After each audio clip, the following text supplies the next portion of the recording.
아침마다 눈을 뜨면 가장 먼저 하는 일이 있습니다. 침대 맞은편 벽에 걸린 아내 영정 사진을 바라보는 것이죠. 4년 전 떠난 사람인데 아직도 그 눈빛이 살아있는 것만 같습니다. 만수는 천천히 몸을 일으켜 침대에 걸터 앉았습니다. 허리가 삐걱거리고 무릎에서 뚝 소리가 났습니다. 오래된 아파트 베란다로 햇살이 비스듬히 들어왔습니다. 이 집에서 30년을 살았습니다. 항만 하역회사에서 40년 동안 땀 흘려번 돈으로 마련한 보금자리였죠. 아내와 함께 아들을 키우고 손주 얼굴도 보고 그렇게 평범하게 늙어가는 줄 알았습니다. 하지만 4년 전 아내가 먼저 세상을 떠났고 이제 이 집엔 만수 혼자 남았습니다. 부엌에서 물을 데워 미숫가루를 타 마셨습니다. 요즘 들어 입맛이 없었거든요. 밥을 해 먹으려 해도 한 숟갈 뜨면 속이 더부룩해지곤 했습니다. 아내가 살아있을 때는 늘 밥상 위에 찌개며 반찬이 올라왔는데 혼자가 되니 대충 때우는 게 습관이 되어버렸죠. 거울 앞에 섰을 때 만수는 잠시 멈칫했습니다. 얼굴이 눈에 띄게 야위어 있었습니다. 광대뼈가 도드라지고 볼살이 꺼져 있었죠. 바지 허리춤도 헐렁해진 지 오래였습니다. 예전엔 배가 나와서 불편하다고 투덜대던 사람이 이제는 허리띠 구멍을 2칸이나 줄여서 메고 있었습니다. 그래도 만수는 대수롭지 않게 여겼습니다. 나이가 드니 원래 그런 거라고 생각했죠. 혼자 사니까 잘 못 먹어서 그런 거라고 스스로를 속였습니다. 그러던 어느 날이었습니다. 동네 복지관에서 70세 이상 노인 무료 건강검진을 한다는 안내문을 받습니다. 피 한 번 뽑고 초음파 한 번 보는 거니까 별일 아니겠거니 했죠. 그래서 가벼운 마음으로 검진을 받았습니다. 일주일 뒤 복지관에서 전화가 왔습니다. 전화를 받는 만수의 손이 조금씩 떨리기 시작했습니다. 전화기 너머로 들려오는 목소리가 어딘가 무거웠거든요. 서만수 어르신, 검사 결과에서 추가 확인이 필요한 부분이 있습니다. 가능하면 빠른 시일 내에 대학병원에 가셔서 정밀 검사를 받아보시는 게 좋겠습니다. 뭐가 나왔는데요? 만수는 침착하게 물었지만 심장이 빠르게 뛰기 시작했습니다. 췌장 쪽에 종양 의심 소견이 있어서요. 정확한 건 정밀 검사를 해봐야 알 수 있습니다. 종양? 그 단어가 귀에 꽂혔습니다. 만수는 전화를 끊고도 한참을 멍하니 앉아 있었습니다. 손에 쥔 전화기가 축축하게 젖어 있었죠.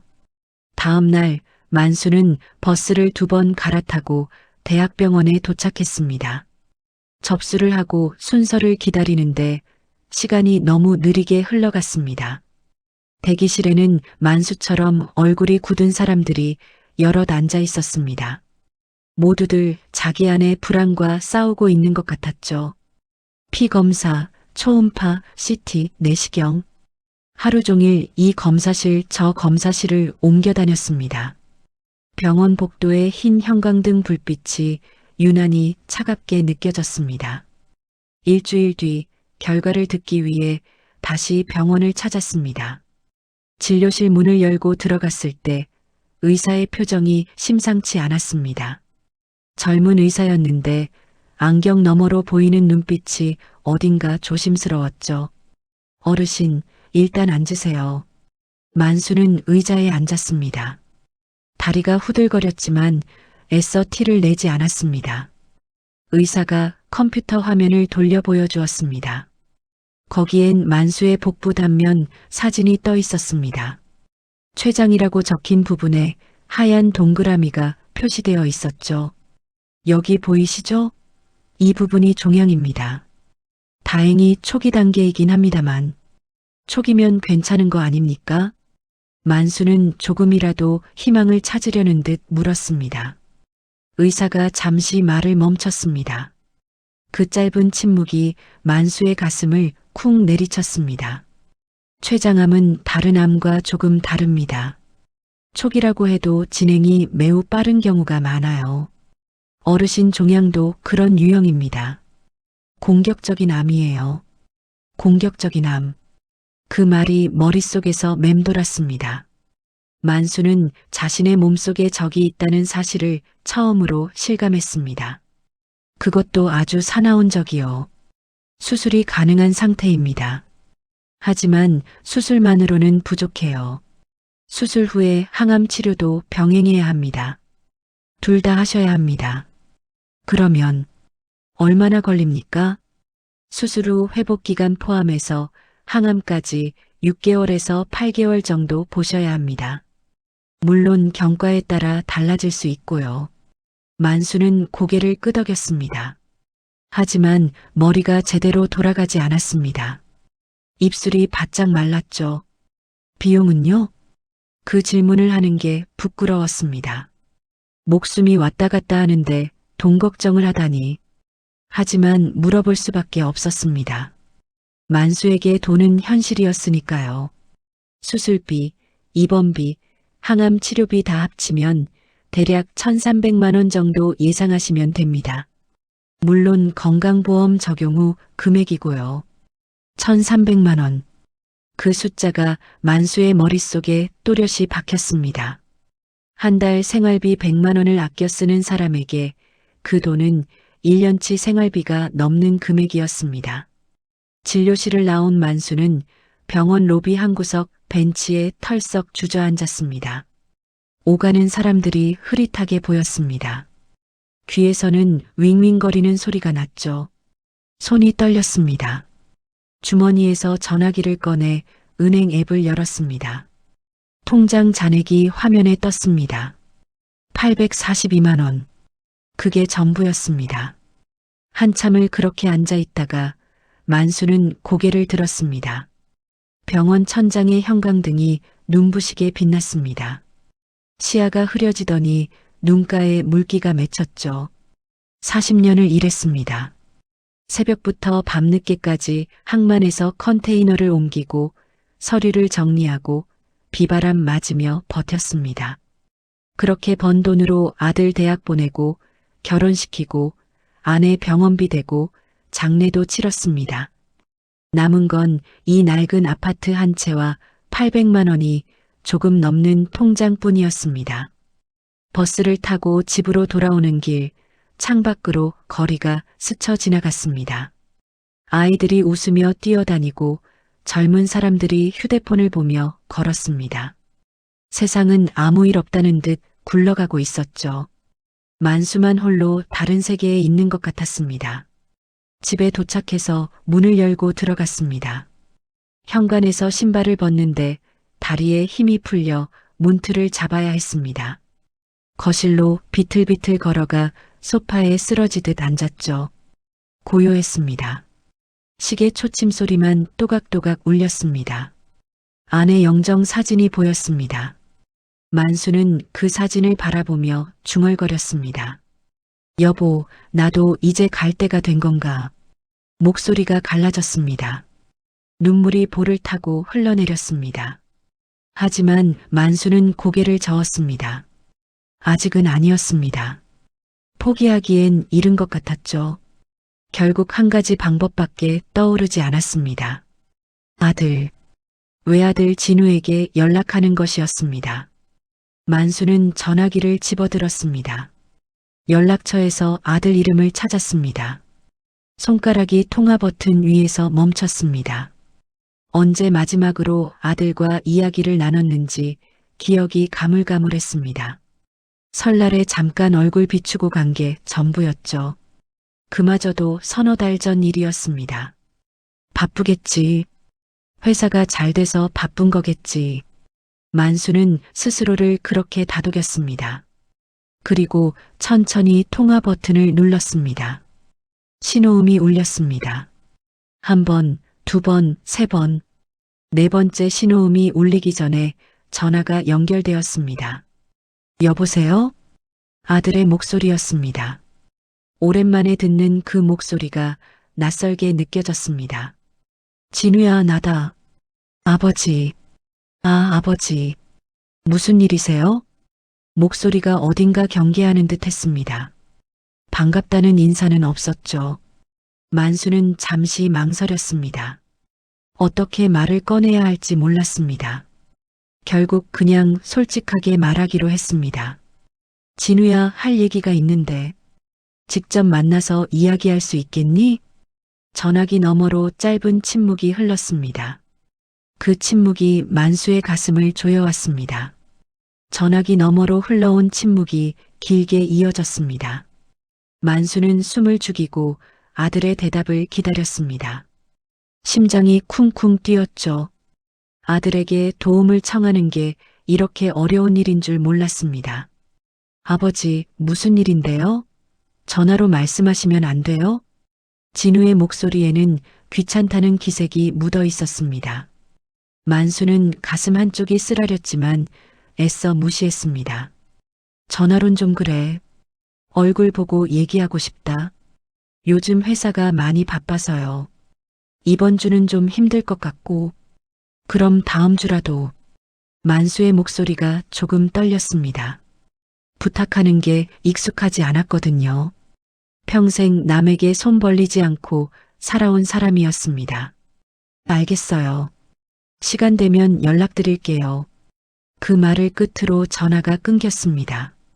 만수는 한참을 전화기를 내려다보았습니다. 시간 되면 연락하겠다는 말. 그게 언제가 될지 아무도 모르는 약속이었죠. 다음 날 만수는 아침부터 전화기를 곁에 두고 기다렸습니다. 아들이 연락할지도 모른다는 생각에 화장실 갈 때도 전화기를 들고 갔습니다. 하지만 전화는 오지 않았습니다. 이틀이 지나고 사흘이 지났습니다. 만수는 직접 전화를 걸었습니다. 신호음이 길게 울리다가 음성 사서함으로 넘어갔죠. 다시 걸었습니다. 이번에도 마찬가지였습니다. 문자를 보냈습니다.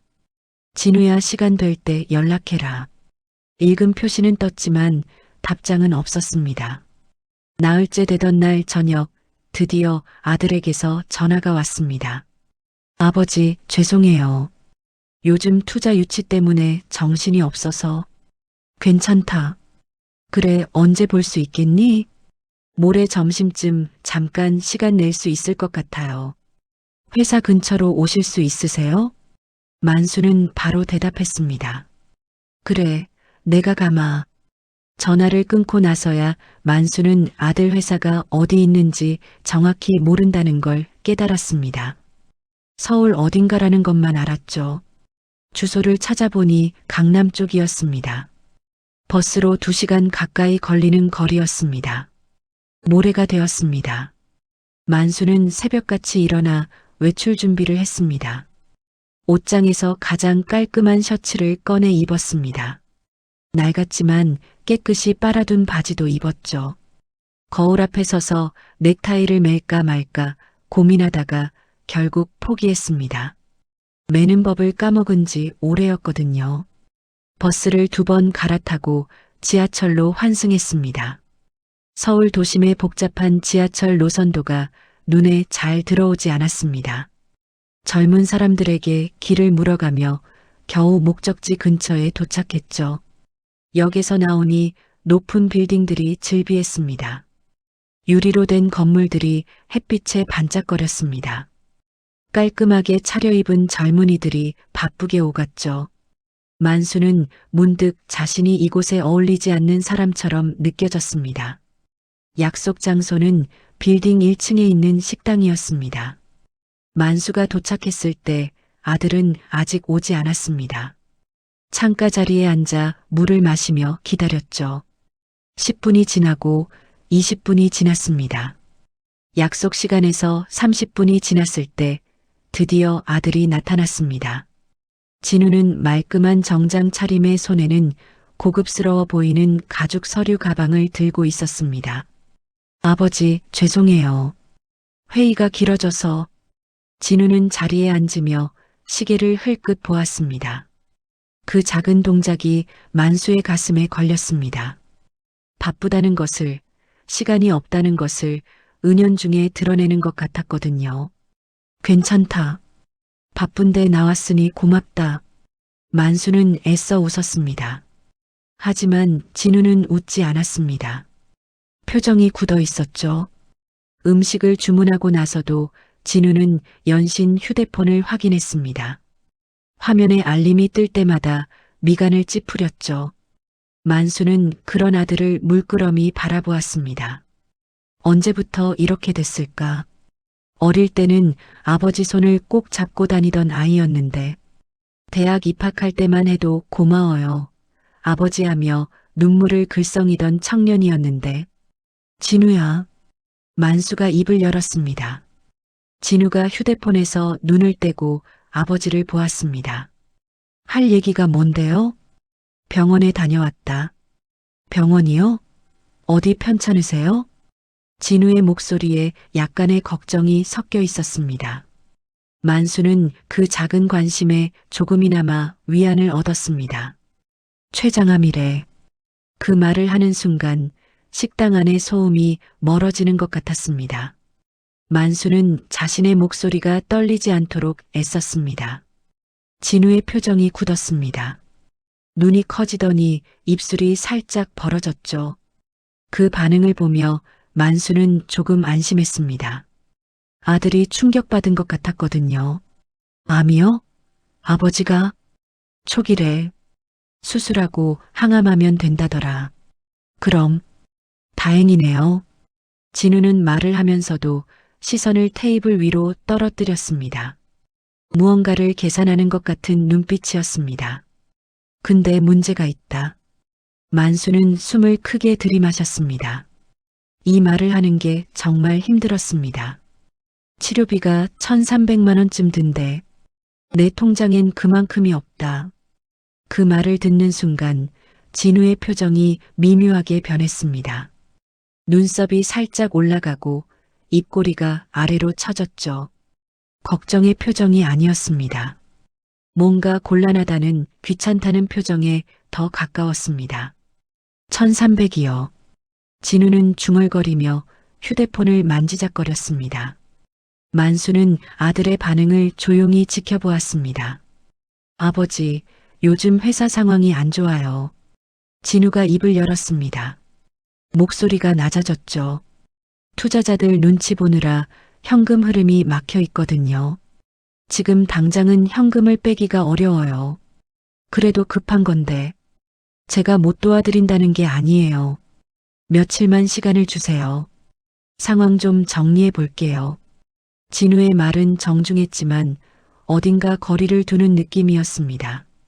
마치 업무적인 대화를 하듯이 차분했죠. 만수는 고개를 끄덕였습니다. 뭐라고 더 말해야 할지 몰랐습니다. 음식이 나왔지만 만수는 입맛이 없었습니다. 젓가락을 들었다 놓기를 반복했죠. 진우도 몇 숟갈 뜨더니 시계를 보며 말했습니다. 아버지, 죄송한데 저 먼저 들어가 봐야 할 것 같아요. 오후에 중요한 미팅이 있어서. 그래, 가봐라. 바쁜데 나온 것만으로도 고맙다. 진우는 자리에서 일어나며 지갑에서 카드를 꺼냈습니다. 제가 계산할게요. 그 말을 하고 진우는 계산대로 향했습니다.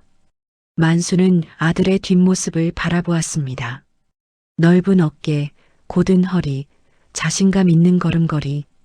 잘 자란 아들이었습니다. 그런데 왜 이렇게 마음이 허전한 걸까요? 계산을 마친 진우가 다가와 짧게 인사했습니다. 연락드릴게요, 아버지. 그리고 빠른 걸음으로 식당을 나갔습니다. 만수는 한참을 그 자리에 앉아 있었습니다. 식당을 나온 만수는 아들 회사 건물을 올려다보았습니다.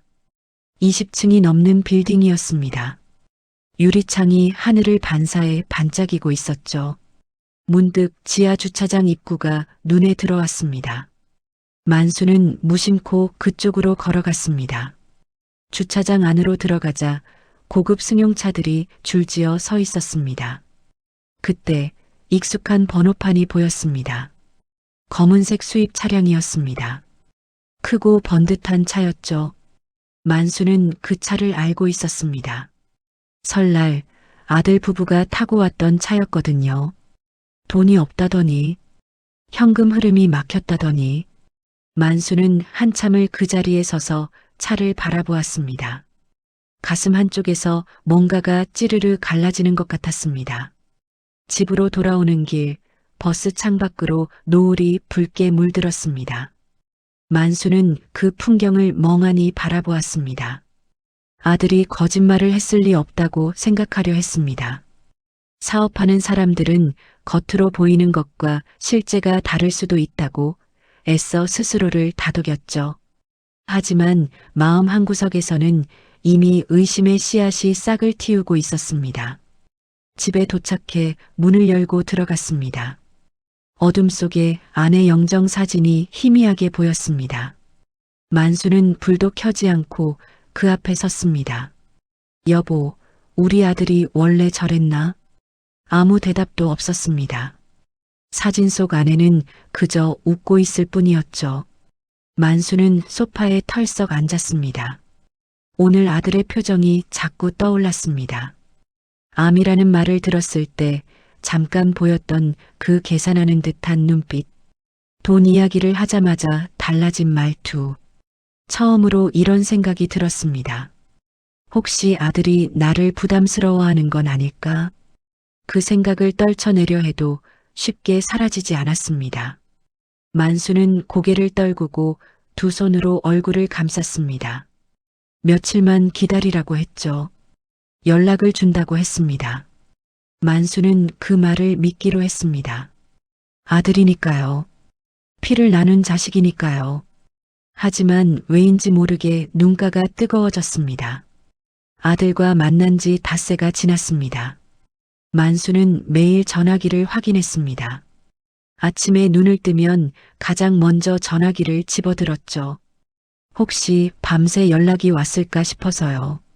하지만 화면에는 아무것도 없었습니다. 문자도 부재중 전화도. 일주일이 되던 날 만수는 더 이상 기다리기 어려웠습니다. 병원에서 받은 진료 의뢰서에는 수술 예약 기한이 적혀 있었거든요. 늦어지면 암세포가 더 퍼질 수 있다는 말을 들은 터였습니다. 아들에게 다시 전화를 걸었습니다. 신호음만 길게 울리다가 끊어졌습니다. 2번, 3번 더 걸었지만 마찬가지였죠. 결국 만수는 다른 방법을 생각해냈습니다.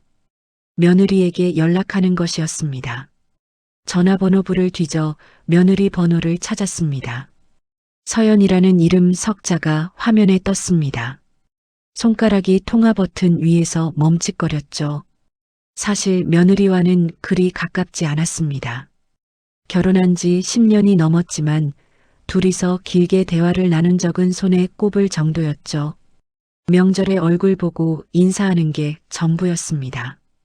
그마저도 아내가 세상을 떠난 뒤로는 뜸해졌고요.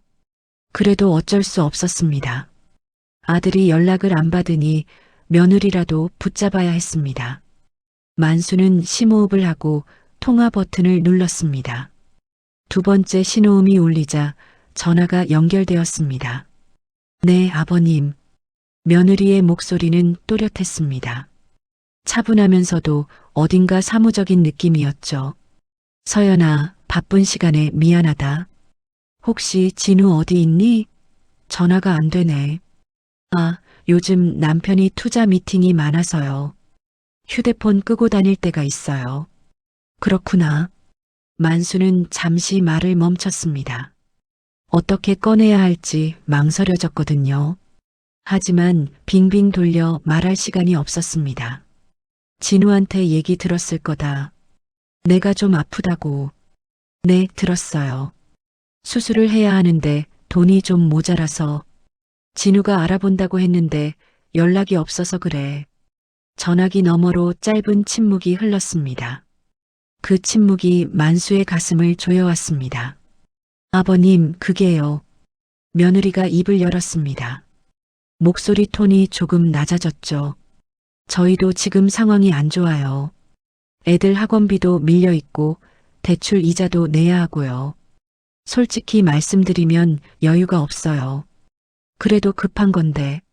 알아요, 아버님. 근데 저희도 먹고 살아야 하잖아요. 그 말이 가슴에 박혔습니다. 먹고 살아야 한다는 말. 틀린 말은 아니었습니다. 하지만 아버지가 암에 걸렸다는데 첫마디가 학원비와 대출이라니요. 만수는 목구멍이 막히는 것 같았습니다. 아버님, 그리고요. 며느리가 조심스럽게 말을 이었습니다. 제가 여쭤볼 게 있는데요. 수술이 꼭 필요한 단계인가요? 연세도 있으시잖아요. 그 순간 만수의 머릿속이 하얘졌습니다. 연세도 있으시잖아요. 그 말이 머릿속에서 맴돌았습니다. 나이가 많으니까 굳이 수술까지 할 필요가 있겠느냐는 뜻이었죠. 돈 들여서 치료해봤자 얼마나 더 살겠느냐는 뜻이었습니다. 서연아, 무슨 말이니? 만수의 목소리가 떨렸습니다. 분노인지 서러움인지 알 수 없는 감정이 치밀어 올랐죠. 아버님, 화내지 마세요. 그냥 현실적으로 생각해 보자는 거예요. 수술하면 회복 기간도 길고 항암하면 몸도 많이 상하시잖아요. 그렇게까지 해야 하나 싶어서요. 며느리의 말투는 차분했습니다. 마치 숫자를 계산하듯 담담했죠. 감정이 실려 있지 않았습니다. 알겠다. 전화 끊으마. 만수는 더 이상 듣고 싶지 않았습니다. 전화를 끊고 한참을 그 자리에 서 있었습니다. 손에 쥔 전화기가 무겁게 느껴졌죠. 연세도 있으시잖아요. 그 말이 계속 귓가에 맴돌았습니다. 만수는 소파에 주저앉았습니다. 가슴이 답답했습니다. 숨을 쉬려고 해도 제대로 쉬어지지 않았죠. 아내가 살아있을 때 한 번은 이런 말을 한 적이 있었습니다. 여보, 우리 며느리 눈빛 봤어요? 돈 앞에서 눈이 반짝거리더라고요. 만수는 그때 대수롭지 않게 넘겼습니다. 요즘 젊은 사람들은 다 그렇다고 현실적인 거라고 생각했죠. 하지만 지금 생각해보니 아내의 말이 맞았던 것 같았습니다. 문득 궁금해졌습니다. 며느리는 정말 돈이 없는 걸까요? 만수는 스마트폰을 들었습니다. 요즘 젊은 사람들은 다들 인터넷에 자기 생활을 올린다고 들었죠. 그걸 뭐라고 부르는지도 알고 있었습니다. 손주가 가르쳐 줬거든요. 검색창에 며느리 이름을 쳐봤습니다. 하지만 어떻게 찾아야 하는지 몰랐죠. 한참을 헤매다가 포기하려는 순간 문득 손주에게 받은 가족 사진이 떠올랐습니다. 사진 앨범을 뒤져 그 사진을 찾았습니다. 사진 한쪽에 작은 글씨로 주소 같은 게 적혀 있었죠. 거기로 들어가니 며느리의 계정이 나왔습니다. 만수는 화면을 천천히 내리기 시작했습니다. 처음에는 손주들 사진이 보였습니다. 귀여운 아이들 얼굴에 만수의 입가에 미소가 번졌죠. 하지만 스크롤을 내릴수록 표정이 굳어갔습니다. 해외 휴양지 사진이었습니다. 푸른 바다와 하얀 모래사장이 보였죠. 며느리는 고급스러운 수영복 차림으로 환하게 웃고 있었습니다. 사진 설명에는 발리라는 글자가 보였습니다. 다음 사진은 고급 레스토랑이었습니다. 스테이크와 와인이 테이블 위에 놓여 있었죠. 그 다음은 명품 매장 앞에서 찍은 사진이었습니다.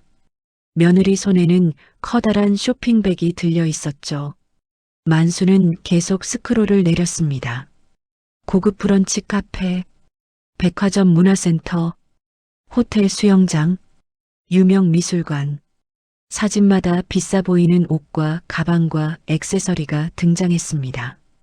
한 사진에서 며느리의 손목이 클로즈업 되어 있었습니다. 반짝이는 시계가 보였죠. 만수는 시계에 대해 잘 몰랐지만 그게 비싼 물건이라는 건 알 수 있었습니다. 학원비가 밀려 있다고 했죠. 대출 이자 내야 한다고 했습니다. 돈이 없다고 했습니다. 만수는 전화기를 내려놓았습니다. 손이 부들부들 떨리고 있었죠. 분명 뭔가 이상했습니다. 돈이 없다는 사람이 해외여행을 다니고 명품을 사고 고급 식당을 다닐 리가 없었습니다. 그런데도 아버지 수술비는 없다고 했죠. 가슴 한쪽이 찢어지는 것 같았습니다. 만수는 스스로를 다독였습니다.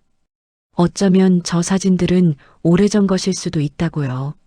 지금은 상황이 달라졌을 수도 있다고요.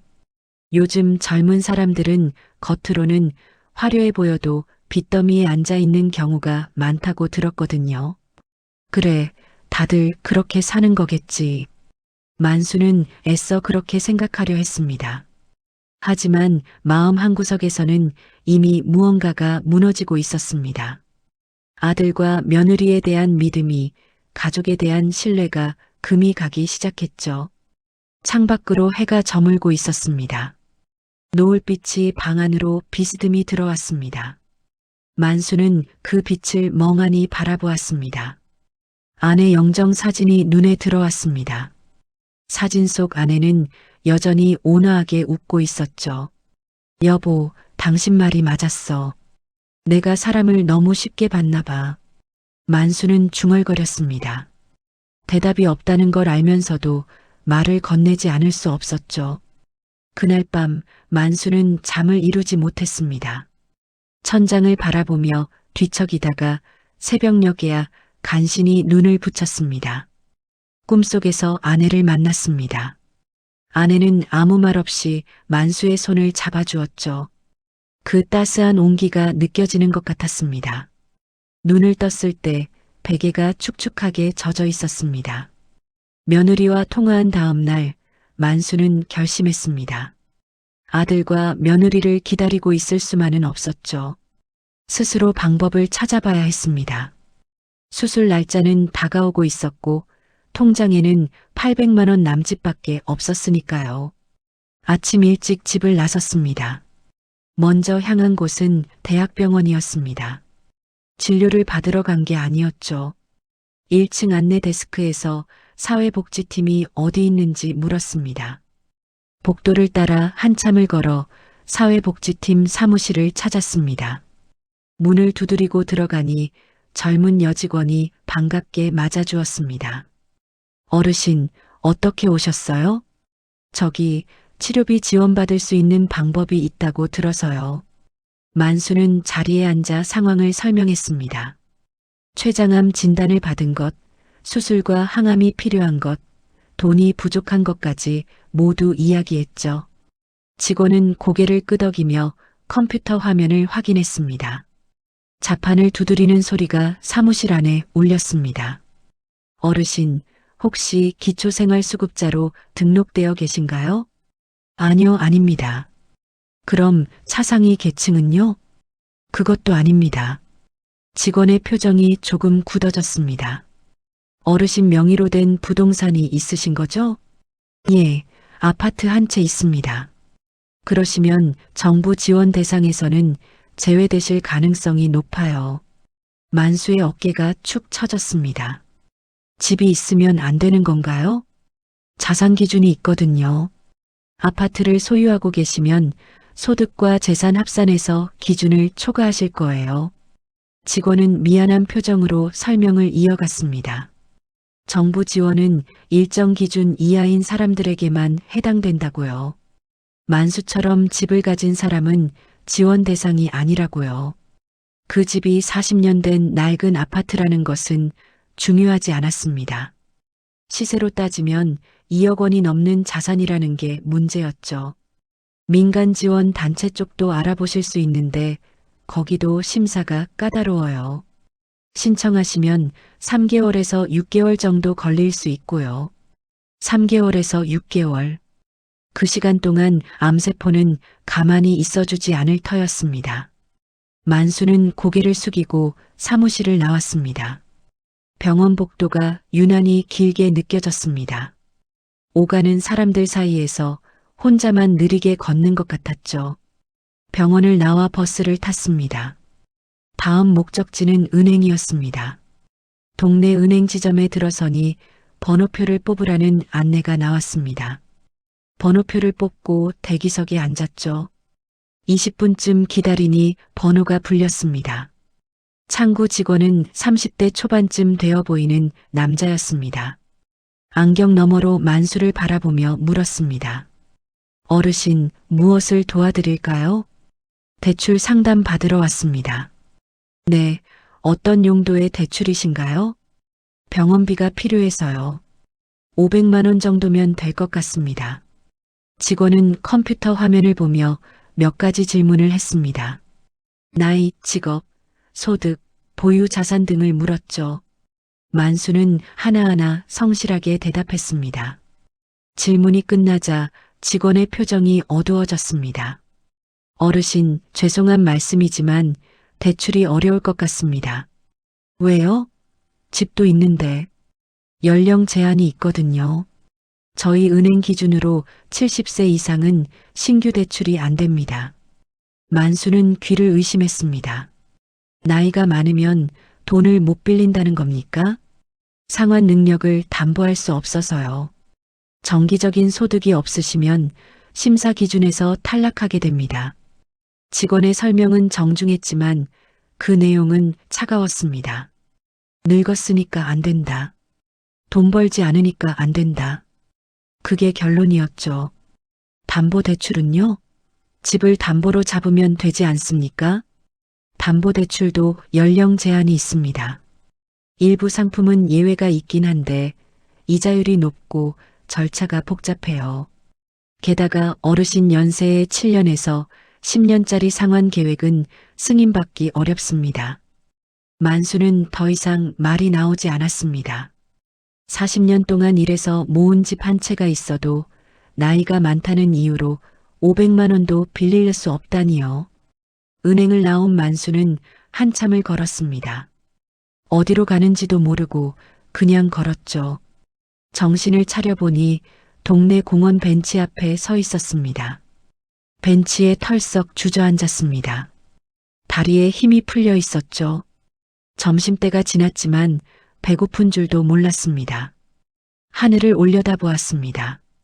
구름 한 점 없이 맑은 하늘이었습니다. 그 파란 하늘이 오히려 서글프게 느껴졌죠. 만수 씨 아니에요? 누군가 말을 걸어왔습니다. 고개를 돌려보니 낯익은 얼굴이었습니다. 같은 아파트에 사는 박 씨 아저씨였죠. 만수보다 5살 아래인 66살이었습니다. 아, 박형. 오랜만이요. 여기서 뭐해요? 얼굴이 왜 그래? 무슨 일 있어요? 만수는 대답하지 못했습니다. 뭐라고 설명해야 할지 몰랐거든요. 박 씨가 옆에 앉았습니다. 잠시 침묵이 흐르다가 박 씨가 먼저 입을 열었습니다. 그나저나 아드님 요즘 잘 나가시던데요. 만수의 귀가 쫑긋했습니다. 진우가요? 어떻게 알아요? 얼마 전에 경제 뉴스에 나오더라고요. 물류 스타트업 투자 유치 성공했다면서요. 몇십억 규모로 투자받았다던데. 만수는 멍하니 박 씨를 바라보았습니다. 몇십억이요? 그럼요. 기사에 대문짝만 하게 났던데. 젊은 사업가로 주목받고 있다고. 만수 씨 아들 아니에요? 맞긴 한데. 만수의 머릿속이 복잡해졌습니다. 몇십억 투자를 받았다면서 아버지 수술비 1,300만 원이 없다고요? 현금 흐름이 막혔다고요? 부럽네요. 아들 잘 키웠으니까요. 나중에 효도 많이 받으시겠어요. 박 씨는 웃으며 일어났습니다. 인사를 하고 자리를 떴죠. 만수는 대답도 제대로 못하고 그 자리에 앉아 있었습니다. 효도. 그 단어가 가슴에 날카롭게 박혔습니다. 집으로 돌아온 만수는 컴퓨터를 켰습니다. 인터넷 검색창에 아들 이름과 회사 이름을 쳐봤습니다. 여러 개의 기사가 떠올랐죠. 기사 제목들이 눈에 들어왔습니다. 물류 스타트업 대규모 투자 유치 성공, 젊은 경영인이 이끄는 혁신 기업, 50억 규모 시리즈 투자 확정. 만수는 기사를 하나씩 읽어나갔습니다. 사진도 있었습니다. 아들 진우가 정장을 입고 환하게 웃고 있는 사진이었죠. 옆에는 투자자들과 악수하는 장면도 있었습니다. 돈이 없다고 했습니다. 현금이 막혔다고 했죠. 그런데 50억을 투자받았다니요. 만수는 모니터 화면을 멍하니 바라보았습니다. 눈앞이 흐려지는 것 같았습니다. 이게 무슨 일인지 이해가 되지 않았습니다. 아들이 거짓말을 한 건가요? 아니면 사업과 개인 돈은 다른 건가요? 머리로는 이해하려 해도 가슴으로는 받아들이기 어려웠습니다. 확실한 건 하나였습니다. 아들은 돈이 없는 게 아니었습니다. 아버지에게 쓸 돈이 없었던 거죠. 만수는 컴퓨터를 끄고 어둠 속에 앉아 있었습니다. 창밖으로 가로등 불빛이 희미하게 들어왔습니다. 아내 영정 사진이 보였습니다. 어둠 속에서도 그 웃는 얼굴이 희미하게 보였죠. 여보, 우리가 뭘 잘못 키운 걸까? 만수의 목소리가 갈라졌습니다. 마음속 어딘가에서 무언가가 갈라지는 소리가 났습니다. 작은 균열이 점점 커지고 있었습니다. 아들을 향한 믿음이, 가족이라는 울타리가 조금씩 무너져 내리고 있었죠. 며칠 뒤 뜻밖의 전화가 왔습니다. 며느리였습니다. 아버님, 다음 주에 병원 상담 있으시죠? 제가 같이 가도 될까요? 만수는 전화기를 들고 멍하니 서 있었습니다. 그동안 연락 한 통 없던 며느리가 갑자기 병원에 같이 가겠다니요. 이해가 되지 않았습니다. 굳이 안 와도 된다. 혼자 갈 수 있어. 아니에요, 아버님. 의료 상담은 보호자가 같이 듣는 게 좋대요. 제가 메모도 해드릴게요. 며느리의 목소리는 평소와 달리 부드러웠습니다. 걱정하는 것처럼 들리기도 했죠. 만수는 고민했습니다. 솔직히 병원에서 의사가 하는 말을 다 알아듣기 어려웠거든요. 어려운 의학 용어가 나오면 머리가 하얘지곤 했습니다. 결국 만수는 승낙했습니다. 그래, 그러면 같이 가자. 전화를 끊고 나서도 개운치 않았습니다. 며느리가 왜 갑자기 이러는 걸까요? 얼마 전만 해도 연세도 있으신데 수술이 필요하냐고 물었던 사람이었습니다. 그런데 이제 와서 병원에 동행하겠다니요. 의심이 들었지만 애써 좋게 생각하려 했습니다. 어쩌면 며느리도 반성했을지 모른다고요.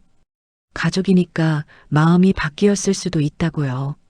상담 날이 되었습니다. 병원 로비에서 며느리를 만났습니다. 서연은 깔끔한 정장 차림이었습니다. 어깨에는 값비싸 보이는 가죽 가방을 메고 있었죠. 화장도 꼼꼼하게 했고 손톱에는 반짝이는 매니큐어가 발라져 있었습니다. 아버님, 오래 기다리셨어요? 아니, 방금 왔다. 가시죠. 제가 길 안내해 드릴게요. 며느리가 앞장서서 걸었습니다. 만수는 뒤를 따라갔죠. 병원 복도를 걷는 동안 며느리는 연신 휴대폰을 확인했습니다. 화면에 무언가 알림이 뜰 때마다 미간을 찌푸렸죠. 상담실 앞에 도착했습니다. 번호표를 뽑고 대기석에 앉았습니다. 30분쯤 기다리니 이름이 불렸습니다. 상담실에 들어가자 중년의 남자 의사가 앉아 있었습니다. 안경 너머로 만수를 보며 고개를 끄덕였죠. 서만수님, 보호자분이시군요. 앉으세요. 만수와 며느리가 나란히 앉았습니다. 의사가 컴퓨터 화면을 보며 설명을 시작했습니다.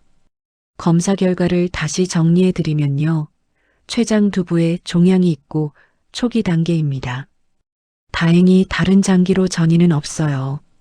만수는 고개를 끄덕였습니다. 전이가 없다는 말에 조금 안심이 되었죠. 다만 이 유형의 종양은 진행이 빠릅니다. 수술을 최대한 빨리 하시는 게 좋아요. 수술 후에는 6개월 정도 항암 치료를 병행하시게 됩니다. 6개월이요. 만수가 중얼거렸습니다. 긴 시간이었죠. 비용은 어느 정도 예상하면 될까요? 며느리가 물었습니다. 목소리가 유난히 또렷했습니다. 만수는 며느리의 옆 얼굴을 슬쩍 보았죠. 눈빛이 날카로웠습니다. 수술비, 입원비, 항암 치료비 합쳐서 건강보험 적용 후 1,300만 원에서 1,500만 원 정도 보시면 됩니다. 며느리의 눈썹이 살짝 올라갔습니다. 손에 쥔 볼펜이 멈칫했죠. 추가로 들어갈 비용은 없나요? 예를 들어 특수 치료나 고급 병실 같은 거요. 선택에 따라 다릅니다. 일반 병실 쓰시고 급여 항목만 진행하시면 말씀드린 금액 정도예요. 며느리는 고개를 끄덕이며 메모를 했습니다. 하지만 만수가 보기에 그 메모는 걱정 때문이 아닌 것 같았습니다. 마치 숫자를 계산하듯이 꼼꼼하게 적고 있었죠. 수술 후 회복 기간은요? 보통 2주일 정도 입원하시고 퇴원 후에도 한두 달은 조심하셔야 해요. 항암 치료 중에 집에서 생활할 수 있나요? 아니면 병원에 계속 계셔야 하나요? 항암은 통원 치료로 가능합니다. 일주일에 한두 번 병원에 오시면 되고요. 며느리는 계속해서 질문을 이어갔습니다. 치료기간, 비용, 부작용, 입원 일수 하나하나 꼼꼼하게 물었죠. 만수는 옆에서 듣고만 있었습니다. 이상했습니다. 며느리는 아버지의 건강보다 비용과 기간에 더 관심이 있는 것 같았습니다. 질문의 초점이 다 돈과 시간에 맞춰져 있었죠. 상담이 끝나고 밖으로 나왔습니다. 만수는 화장실에 다녀오겠다고 하고 복도를 걸었습니다. 화장실은 상담실에서 조금 떨어진 곳에 있었죠. 볼일을 마치고 나오는데 복도 끝에서 익숙한 목소리가 들렸습니다. 며느리였습니다. 만수는 발걸음을 멈췄습니다. 복도 모퉁이에 숨듯이 서서 귀를 기울였죠. 여보, 나야. 방금 상담 끝났어. 전화 통화를 하고 있었습니다. 목소리가 낮았지만 복도가 조용해서 들렸습니다. 수술비 1,300에서 1,500 정도래. 항암까지 하면 6개월 넘게 걸리고. 잠시 침묵이 흐르더니 며느리가 다시 말했습니다. 문제는 수술하면 오래 살 수도 있다는 거야. 의사가 촉이라서 예후가 좋다고 하더라고. 만수의 심장이 덜컹거렸습니다. 오래 살 수도 있다는 게 왜 문제라는 걸까요? 지금 돈 들어가면 계획이 어그러져. 당장 1,000만 원 넘게 빠지는 거잖아. 며느리의 목소리가 조금 높아졌습니다. 짜증이 섞여 있었죠. 게다가 항암하면서 몇 달 더 사시는 것까지 생각해봐. 우리 일정 다 밀려. 만수는 숨을 쉴 수가 없었습니다. 다리가 후들거리기 시작했죠. 벽에 손을 짚어야 했습니다. 보험만 해도 1억이 넘잖아. 지금 들어가는 돈이 아까운 거지. 보험? 1억. 그 말에 만수의 머릿속이 하얘졌습니다. 아내가 살아있을 때 든 보험이 있었습니다. 사망보험금이 1억 원이었죠. 수익자는 가족이었습니다. 아내가 죽고 나서 만수가 수익자로 변경되었고 만수가 죽으면 아들에게 가도록 되어 있었습니다. 그러니까 며느리가 말하는 1억은 그 보험금이었습니다. 만수가 죽어야 받을 수 있는 돈이었죠. 어쨌든 일단 지켜보자. 최대한 비용 안 들이는 쪽으로 유도해 볼게. 며느리는 그 말을 끝으로 전화를 끊었습니다. 발걸음 소리가 멀어져 갔죠. 만수는 그 자리에서 움직일 수 없었습니다. 다리에 힘이 하나도 없었습니다. 벽에 기대어 간신히 서 있었죠. 며느리의 말이 머릿속에서 맴돌았습니다. 수술하면 오래 살 수도 있다는 게 문제야. 지금 돈 들어가면 계획이 어그러져. 보험만 해도 1억이 넘잖아. 가족이 자신의 죽음을 기다리고 있었습니다. 아버지가 빨리 죽어야 돈이 생긴다고 계산하고 있었습니다. 치료비가 아깝다고 생각하고 있었죠. 만수의 눈에서 눈물이 흘러내렸습니다. 소리 없이 뺨을 타고 흘러내렸죠. 주먹을 쥐었지만 힘이 들어가지 않았습니다. 한참을 그렇게 서 있다가 겨우 발걸음을 옮겼습니다. 대기실로 돌아가니 며느리가 먼저 와 있었습니다. 아무 일도 없다는 듯이 휴대폰을 보고 있었죠. 아버님, 저 먼저 가볼게요. 오후에 회사 일정이 있어서요. 그래, 가봐라. 만수는 애써 평온한 척했습니다. 목소리가 떨리지 않도록 힘껏 참았죠. 아버님, 수술 결정은 천천히 하셔도 돼요. 그 말이 가슴에 비수처럼 꽂혔습니다. 천천히 하라는 말. 그게 무슨 뜻인지 이제는 알았습니다. 며느리가 돌아서서 걸어갔습니다. 그 뒷모습을 보며 만수는 생각했습니다. 저게 가족인가? 저게 내 아들의 아내인가? 집으로 돌아온 만수는 불도 켜지 않고 소파에 앉았습니다. 어둠 속에서 아내 영정 사진만 희미하게 보였죠. 여보, 당신은 알고 있었어? 만수가 중얼거렸습니다. 목소리가 갈라졌습니다. 저 며느리가 이런 사람인 거 당신은 진작 알았던 거야? 사진 속 아내는 대답 없이 웃고 있었습니다. 그날 밤 만수는 잠을 이루지 못했습니다. 천장을 바라보며 뒤척이다가 새벽녘이 되어서야 눈을 붙였습니다. 꿈속에서도 며느리의 목소리가 들렸습니다. 지금 돈 들어가면 계획이 어그러져. 그 말이 악몽처럼 반복되었습니다. 병원에서 돌아온 후로 며느리의 연락이 잦아졌습니다. 이상했습니다. 그동안 명절에도 안부 인사 한 통 없던 사람이었거든요. 그런데 갑자기 이틀에 한 번꼴로 전화가 왔습니다. 아버님, 식사는 하셨어요? 아버님, 건강은 좀 어떠세요? 목소리는 다정했지만 만수는 그 속에 숨겨진 다른 냄새를 맡을 수 있었습니다. 병원 복도에서 들은 통화 내용이 머릿속에 깊이 박혀 있었거든요. 며느리의 진짜 의도가 드러나기 시작한 건 전화를 받은 지 사흘째 되던 날이었습니다. 아버님, 혹시 보험 정리는 해두셨어요? 만수의 손이 멈칫했습니다. 전화기를 쥔 손에 힘이 들어갔죠. 보험? 왜? 아니, 그냥요. 요즘은 보험 종류가 많잖아요. 혹시 중복으로 든 거 있으면 정리하시는 게 좋을 것 같아서요. 며느리의 말투는 자연스러웠습니다. 마치 아버지를 걱정하는 며느리처럼 들렸죠.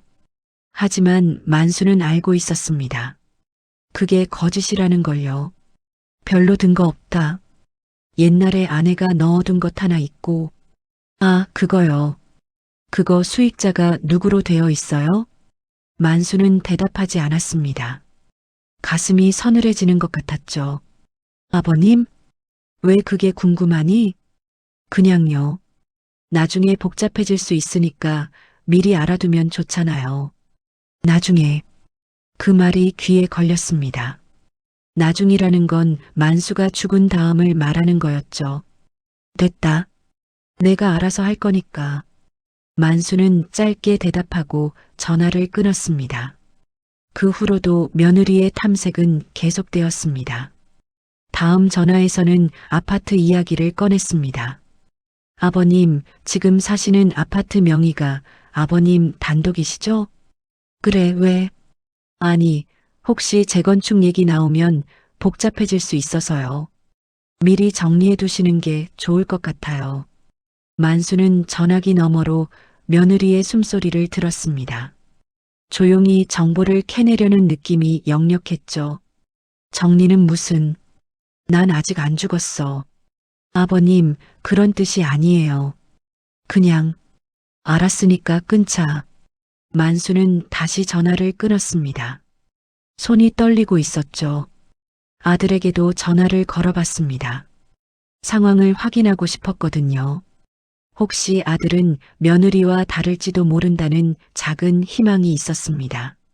진우야, 요즘 어떻게 지내니? 아, 아버지. 좀 바빠요. 무슨 일이세요? 아들의 목소리는 딱딱했습니다. 예전에는 그래도 안부라도 물었는데 이제는 용건부터 묻고 있었죠. 아니, 그냥 전화한 거다. 서연이가 요즘 자꾸 전화해서. 아, 그래요? 아들의 반응이 이상했습니다. 놀라는 것도 아니고 관심 있는 것도 아니었죠. 마치 이미 알고 있다는 듯한 무덤덤한 반응이었습니다.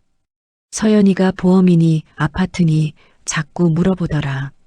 잠시 침묵이 흘렀습니다.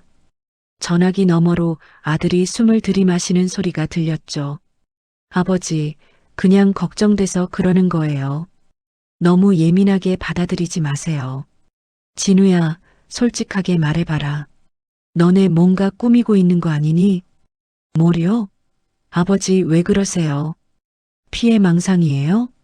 아들의 목소리가 날카로워졌습니다. 짜증이 섞여 있었죠. 걱정해서 그러는 건데 왜 자꾸 의심을 해요? 요즘 저도 힘들거든요. 회사 일도 바쁘고. 그래, 알았다. 만수는 더 이상 말하지 못했습니다.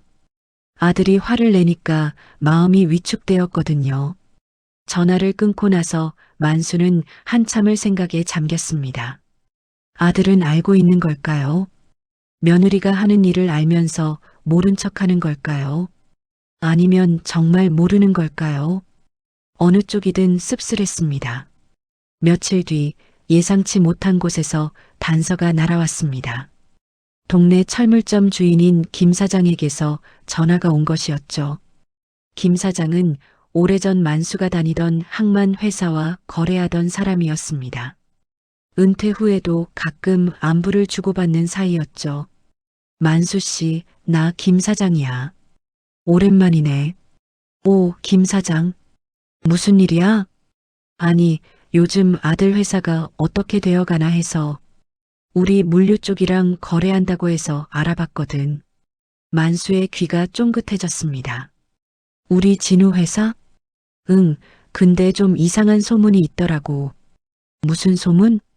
김 사장이 잠시 뜸을 들이더니 조심스럽게 말했습니다. 정산이 이상하다는 얘기가 있어. 거래처 사이에서 돌아다니는 말이긴 한데. 정산이 이상하다니?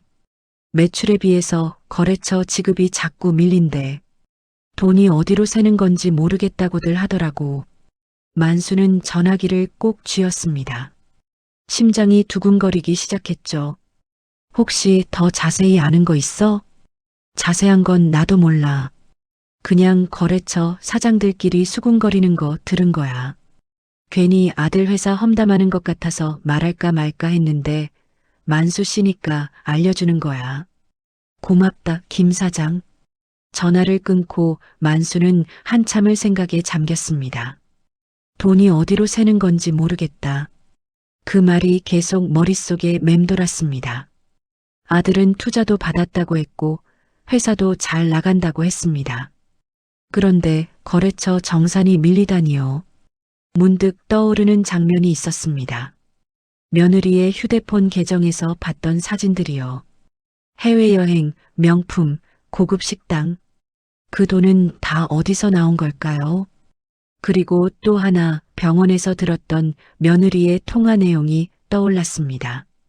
우리 계획이 어그러져. 계획. 그게 뭘까요? 단순히 보험금만 노리는 걸까요? 아니면 더 큰 그림이 있는 걸까요? 만수는 서랍에서 낡은 수첩을 꺼냈습니다. 아내가 살아있을 때 장보기 메모용으로 쓰던 것이었죠. 빈 페이지가 많이 남아 있었습니다. 만수는 볼펜을 들었습니다. 그리고 천천히 적기 시작했습니다. 첫 번째 페이지. 날짜와 함께 아들과 며느리가 한 말들을 적었습니다. 진우 전화 내용. 현금 흐름이 막혔다. 며칠만 시간을 달라. 서연 전화 내용. 연세도 있으시잖아요. 수술이 꼭 필요한가요? 두 번째 페이지. 병원에서 들은 며느리의 통화 내용. 수술하면 오래 살 수도 있다는 게 문제야. 보험만 해도 1억이 넘잖아. 지금 돈 들어가면 계획이 어그러져. 세 번째 페이지. 오늘 들은 김 사장의 말. 거래처 사이에서 소문. 정산이 이상하다. 돈이 어디로 새는지 모르겠다. 만수는 적어놓은 내용을 천천히 읽어보았습니다. 하나하나 따로 보면 대수롭지 않을 수 있는 말들이었죠. 하지만 이렇게 모아놓고 보니 분명한 그림이 그려졌습니다. 아들과 며느리는 무언가를 숨기고 있었습니다. 그리고 그 숨기는 것의 중심에는 돈이 있었죠. 만수는 수첩을 덮고 한참을 앉아 있었습니다. 창밖으로 해가 기울고 있었습니다. 노을빛이 방 안으로 스며들었죠. 이 모든 것이 우연일까요? 아들 부부가 갑자기 보험과 재산을 묻기 시작한 것. 회사에서 이상한 소문이 돌기 시작한 것. 아버지의 수술비가 없다고 한 것. 우연이라고 하기엔 너무 맞아떨어졌습니다. 만수는 수첩을 다시 펼쳤습니다. 마지막 페이지에 한 줄을 더 적었습니다. 이건 우연이 아니다. 그 글씨가 흐릿하게 번졌습니다. 눈가에 물기가 맺혀 있었거든요. 아내 영정 사진을 바라보았습니다. 사진 속 아내가 무언가 말하려는 것 같았습니다. 여보, 당신이라면 어떻게 했을까? 만수는 중얼거렸습니다. 대답이 없다는 걸 알면서도 물었죠. 수첩을 서랍 깊숙이 넣었습니다. 이제부터는 눈과 귀를 열어두어야 했습니다. 가족이라고 믿었던 사람들이 무슨 짓을 꾸미고 있는지 지켜봐야 했습니다. 만수의 눈빛이 달라지고 있었습니다. 분노도 아니고 슬픔도 아닌 차갑게 가라앉은 결의 같은 것이었죠. 수첩에 기록을 시작한 지 일주일쯤 지났을 때였습니다. 초인종이 울렸습니다. 만수는 누가 왔나 싶어 현관으로 향했죠. 요즘 찾아오는 사람이라곤 택배 기사뿐이었거든요. 문을 열자 낯익은 얼굴이 서 있었습니다. 60 중반쯤 되어 보이는 여자였죠. 단정하게 빗어넘긴 머리카락, 수수한 옷차림, 그리고 어딘가 아내를 닮은 눈매. 형부, 저예요. 정임이. 만수는 한 박자 늦게 알아봤습니다. 아내의 사촌 여동생 윤정임이었죠. 아내와 평생을 단짝으로 지낸 사람이었습니다. 아이고, 정임이. 이게 얼마만이야? 4년 만이죠. 언니 장례식 이후로 처음이에요. 정임의 목소리는 차분했습니다. 하지만 눈가에 옅은 슬픔이 서려 있었죠. 들어와, 들어와. 만수는 정임을 안으로 안내했습니다. 거실에 앉히고 물을 한 잔 가져다 주었죠. 정임은 거실을 둘러보았습니다. 아내 영정 사진 앞에서 시선이 멈추었죠. 언니 사진 예쁘게 모시고 계시네요. 그래, 매일 보고 있어. 만수는 정임 맞은편에 앉았습니다. 갑작스러운 방문이 의아했지만 반가운 마음이 더 컸습니다. 아내와 가까웠던 사람이니까요. 그런데 웬일이야? 지방에서 여기까지 왔어? 정임은 잠시 뜸을 들이더니 옆에 놓아둔 가방에서 서류 봉투를 꺼냈습니다. 두툼한 황색 봉투였죠. 형부, 이거 드리려고 왔어요. 이게 뭔데? 언니가 이럴 때 드리라고 한 거예요. 이럴 때. 그 말이 귀에 걸렸습니다. 만수는 봉투를 받아들었습니다. 손에 묵직한 무게가 느껴졌죠. 언니가 살아계실 때 저한테 맡겨놓았어요. 형부가 정말 어려운 상황에 처하면 그때 전해주라고요. 만수는 봉투를 열어보았습니다. 안에는 여러 장의 서류가 들어있었습니다. 부동산 등기부등본, 법인 등기사항 증명서, 임대차 계약서, 눈에 익지 않은 법률 용어들이 빼곡했죠. 이게 다 뭐야? 상가 건물 서류예요. 상가 건물? 만수는 고개를 갸웃거렸습니다. 무슨 말인지 이해가 되지 않았거든요. 언니 명의로 된 상가 건물이 하나 있어요. 형부 몰래 20년 넘게 관리해 왔어요. 만수의 눈이 커졌습니다. 손에 쥔 서류가 미세하게 떨렸죠. 아내가 건물을 가지고 있었다고? 네. 언니 친정 쪽에서 물려받은 거예요. 외할머니가 돌아가시면서 언니한테만 남겨주셨거든요. 만수는 기억을 더듬어 봤습니다. 아내의 외할머니. 희미하게 기억이 났습니다.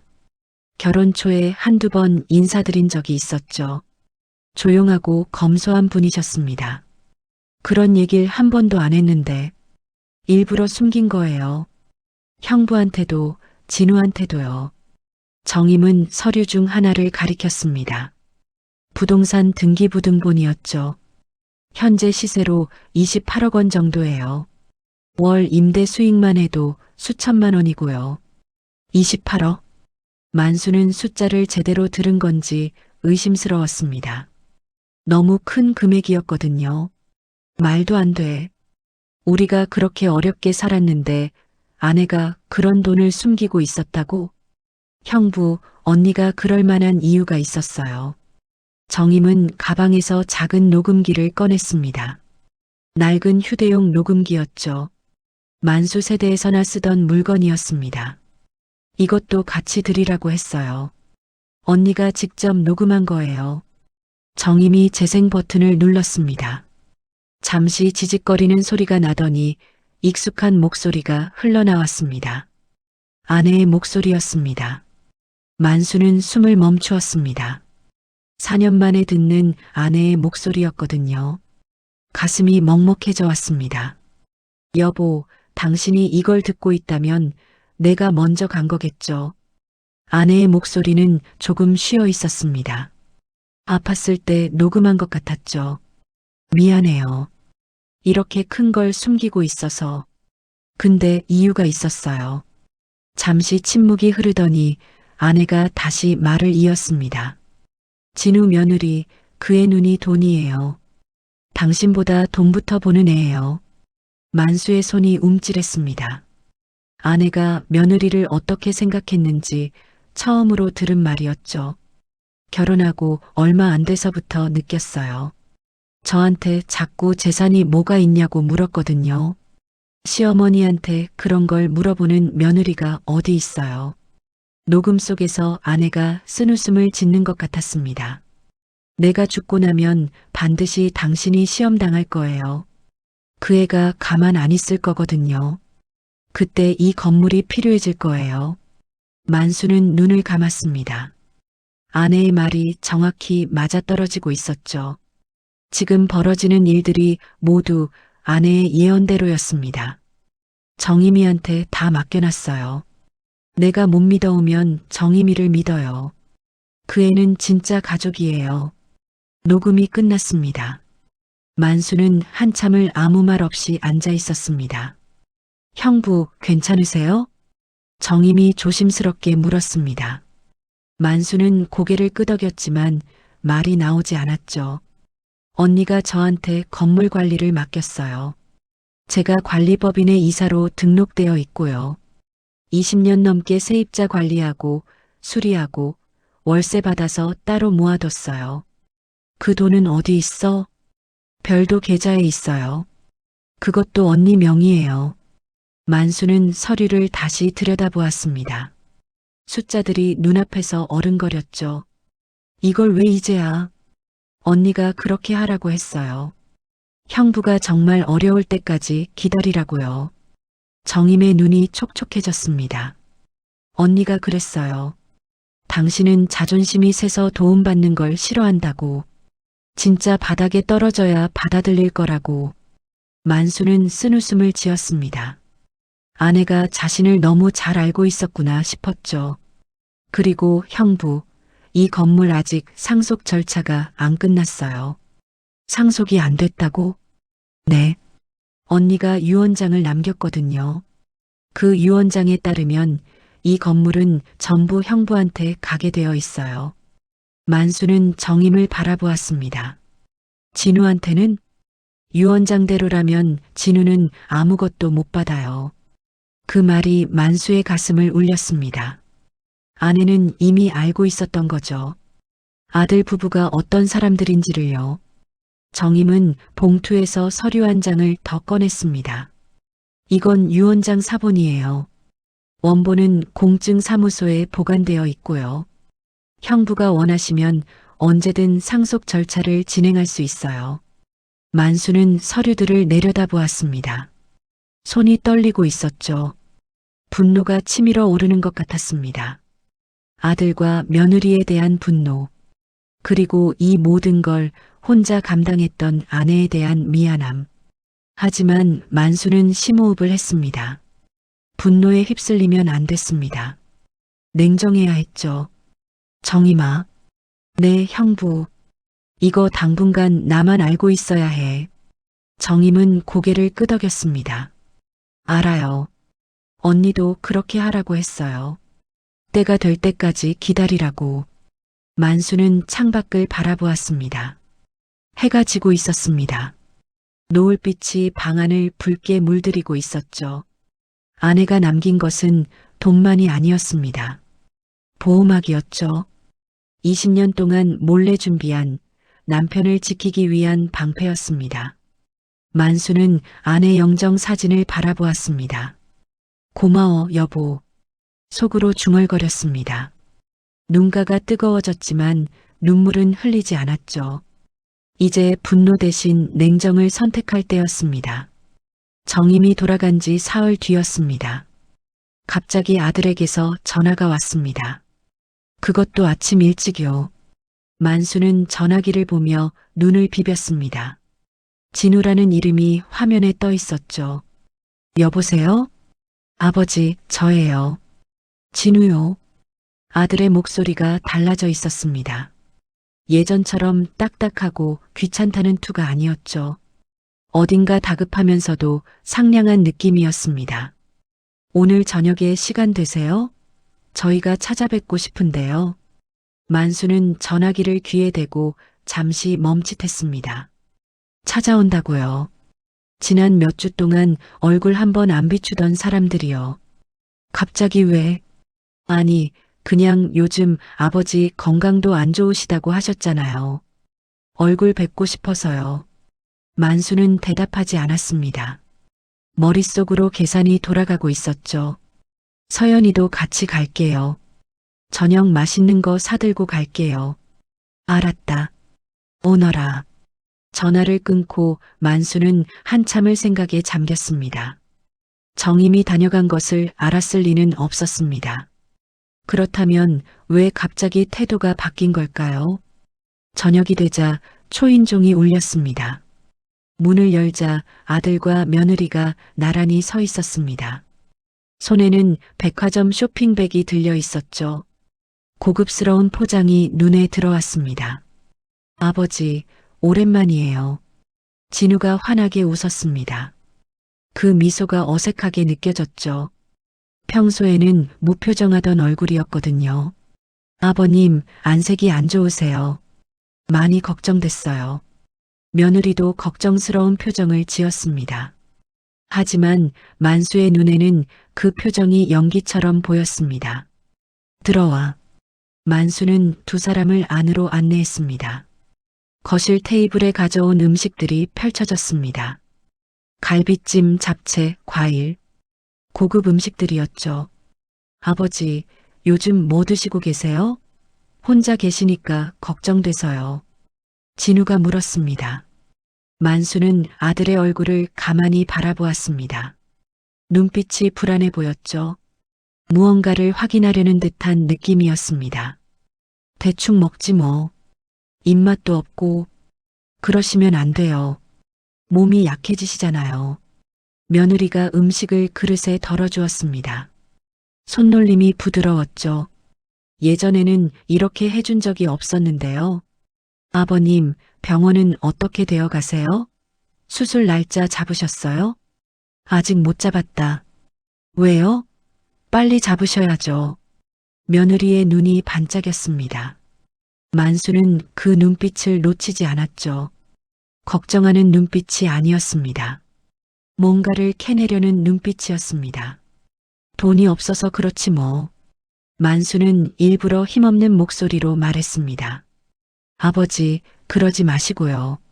진우가 목소리를 높였습니다. 저희가 도와드릴게요. 최고 병원으로 가세요. 치료비는 저희가 마련할게요. 만수는 속으로 웃음이 났습니다. 얼마 전까지 현금이 없다더니 이제 와서 치료비를 마련해 주겠다고요. 정말이니? 네, 정말이에요. 아버지 건강이 최우선이잖아요. 진우의 목소리는 진지했습니다. 하지만 만수는 알고 있었죠. 저 뒤에 무슨 계산이 있는지를요. 아버님, 저희가 모시겠어요. 며느리가 말했습니다. 앞으로 병원 동행도 제가 할게요. 서류 정리도 제가 도와드리고요. 저 원래 숫자에 밝거든요. 숫자에 밝다. 그 말이 귀에 걸렸습니다. 서연이 넌 무슨 일 하니? 회사에서 만수가 무심한 척 물었습니다. 아, 저요? 저 재무이사예요. 회사 돈 관리하는 일이요. 재무이사. 만수의 눈이 살짝 좁아졌습니다. 회사의 돈을 관리하는 사람. 그래서 숫자에 밝다는 거였죠. 그리고 아마도 거래처 정산이 밀리는 것과도 관련이 있을 터였습니다. 그렇구나. 대단하네. 아니에요. 그냥 열심히 하는 거죠. 며느리가 겸손한 척 웃었습니다. 하지만 그 웃음 뒤에 숨겨진 것을 만수는 이제 알고 있었습니다. 식사가 끝난 후 아들이 조심스럽게 말을 꺼냈습니다. 아버지, 혹시 최근에 찾아온 사람 있어요? 만수의 심장이 한 박자 빠르게 뛰었습니다. 정임 얘기를 하는 걸까요? 왜? 아니, 그냥요. 어머니 쪽 친척분들이 연락한다거나 하면 조심하셔야 해요. 조심하라니? 요즘 노인분들 상대로 사기치는 사람들이 많다고 하잖아요. 갑자기 나타나서 재산 얘기하면 의심하셔야 해요. 만수는 속으로 코웃음을 쳤습니다. 재산 얘기를 하며 다가오는 건 지금 눈앞에 있는 사람들인데요. 그런 사람 없다. 걱정 마라. 네, 다행이에요. 아들의 어깨가 살짝 내려갔습니다. 안심하는 표정이었죠. 뭔가를 확인하고 싶었던 것 같았습니다. 두 사람이 돌아간 후 만수는 정임에게 전화를 걸었습니다. 정임아, 나야. 형부, 무슨 일 있으세요? 오늘 진우네가 왔다 갔어. 전화기 너머로 짧은 침묵이 흘렀습니다. 뭐라고 하던가요? 갑자기 태도가 달라졌어. 치료비 대주겠다, 모시겠다. 이런 말들 하더라. 역시 정임의 목소리가 낮아졌습니다. 형부, 지금부터 조심하셔야 해요. 무슨 뜻이야? 그 사람들이 갑자기 친절해진 데는 이유가 있어요. 뭔가 냄새를 맡은 거예요. 만수는 전화기를 꼭 쥐었습니다. 무슨 냄새? 정확히는 모르겠지만 아마 언니 재산 쪽이에요. 언니 친정 쪽에서 뭔가 들었을 수도 있고요. 아니면 제가 형부 찾아갔다는 걸 어디선가 들었거나요. 만수는 고개를 끄덕였습니다. 아들이 찾아온 사람 있냐고 물었던 게 떠올랐죠. 저도 그런 생각이 들었어. 확인하려고 온 것 같더라. 형부, 당분간 아무것도 모르는 척 하세요. 그 사람들이 뭘 노리는지 지켜보셔야 해요. 알았어. 그리고 서류는 잘 보관하시고요. 절대 집에 두지 마세요. 정임의 목소리가 진지했습니다. 제가 맡아둘까요? 아니, 내가 따로 맡길 때가 있어. 만수는 전화를 끊고 창밖을 바라보았습니다. 밤하늘에 별이 떠 있었습니다. 아들과 며느리의 갑작스러운 변화. 그건 분명 뭔가를 알아냈기 때문일 터였습니다. 아내의 재산에 대해 어딘가에서 정보를 얻은 거죠. 하지만 그들은 핵심을 모르고 있었습니다. 유언장의 존재를요. 그 유언장대로라면 아들은 한 푼도 받지 못한다는 사실을요. 만수는 서랍에서 수첩을 꺼냈습니다. 새로운 페이지에 적기 시작했습니다. 오늘 날짜. 진우와 서연 방문. 갑자기 친절해짐. 치료비 대주겠다고 함. 찾아온 사람 있냐고 물음. 재무이사라는 직함 확인. 펜을 내려놓고 한참을 생각에 잠겼습니다. 게임이 시작된 것 같았습니다. 아들 부부는 무언가를 얻으려 하고 있었고 만수는 그것을 막아야 했습니다. 아내 영정 사진을 바라보았습니다. 여보, 당신이 시킨 대로 할게. 끝까지 지켜볼게. 만수의 눈빛이 단단해졌습니다. 예전에 무력한 노인이 아니었습니다. 이제는 싸울 준비가 된 사람의 눈빛이었죠. 정임의 조언대로 만수는 법률 전문가를 찾아가기로 했습니다. 아는 사람이 없었습니다. 평생 법원이나 변호사 사무실과는 거리가 먼 삶을 살아왔거든요. 결국 동네 주민센터에서 무료 법률 상담을 받을 수 있다는 정보를 얻었습니다. 상담 예약을 하고 이틀 뒤 주민센터를 찾아갔습니다.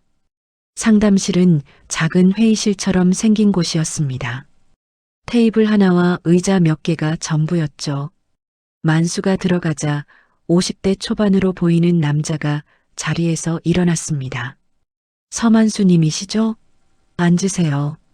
변호사는 안경을 쓰고 있었고 말투는 차분했습니다. 명함을 건네며 자기소개를 했죠. 상속과 기업 분쟁 전문이라고 했습니다. 어떤 일로 상담 신청하셨나요? 만수는 가져온 서류 봉투를 테이블 위에 올려놓았습니다. 정임이 가져다 준 상가 건물 서류, 그리고 직접 수첩에 적어둔 기록들이었죠. 제 아내가 돌아가시면서 재산을 남겼는데요. 그걸 둘러싸고 문제가 생길 것 같아서요. 변호사가 서류를 하나씩 살펴보기 시작했습니다.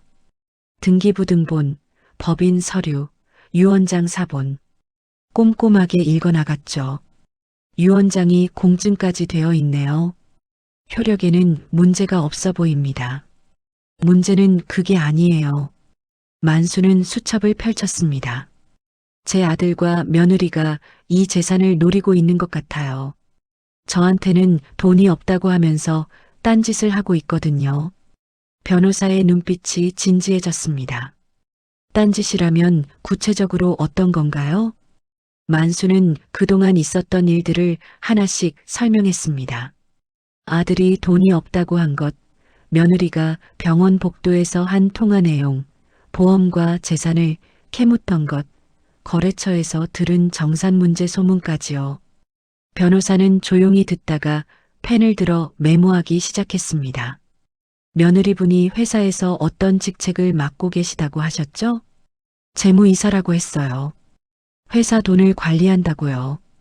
변호사가 고개를 끄덕였습니다. 그러면 회사의 회계와 자금 흐름을 총괄하는 위치네요.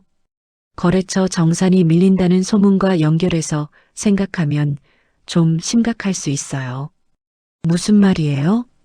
법인 대표가 아드님이고 재물을 며느리분이 총괄한다면 둘이 공모해서 회사 돈을 빼돌리기가 상대적으로 쉽거든요. 만수의 눈이 커졌습니다. 회사 돈을 빼돌린다고요? 아직 확정은 아닙니다. 하지만 정황상 그럴 가능성이 있어요. 법인카드로 개인 비용을 쓴다거나 가짜 거래처를 만들어서 돈을 빼간다거나 하는 방식이죠.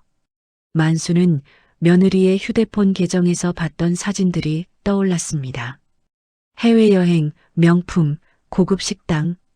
그 돈이 어디서 나온 건지 이제야 감이 잡혔습니다.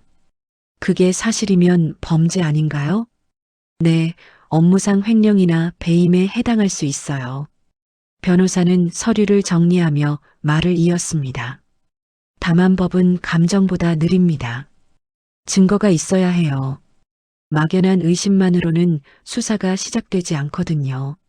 증거라면 만수는 수첩을 내밀었습니다. 여기에 제가 들은 것, 본 것 다 적어뒀어요. 날짜랑 내용이랑. 변호사가 수첩을 넘겨보았습니다. 꼼꼼한 기록에 눈썹이 올라갔죠. 잘하셨어요. 이런 기록이 나중에 중요한 참고 자료가 될 수 있어요. 더 필요한 게 있나요? 거래처 쪽 증언이 있으면 좋겠고요. 회사 재무 자료를 확보할 수 있다면 더 확실해지겠죠. 근데 그건 수사기관이 아니면 어려울 거예요.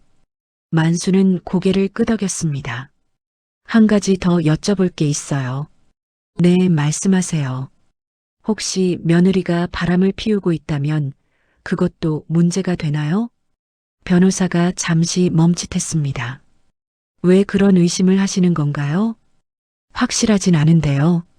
병원에서 통화하는 거 들었을 때 상대방한테 하는 말투가 좀 이상했어요.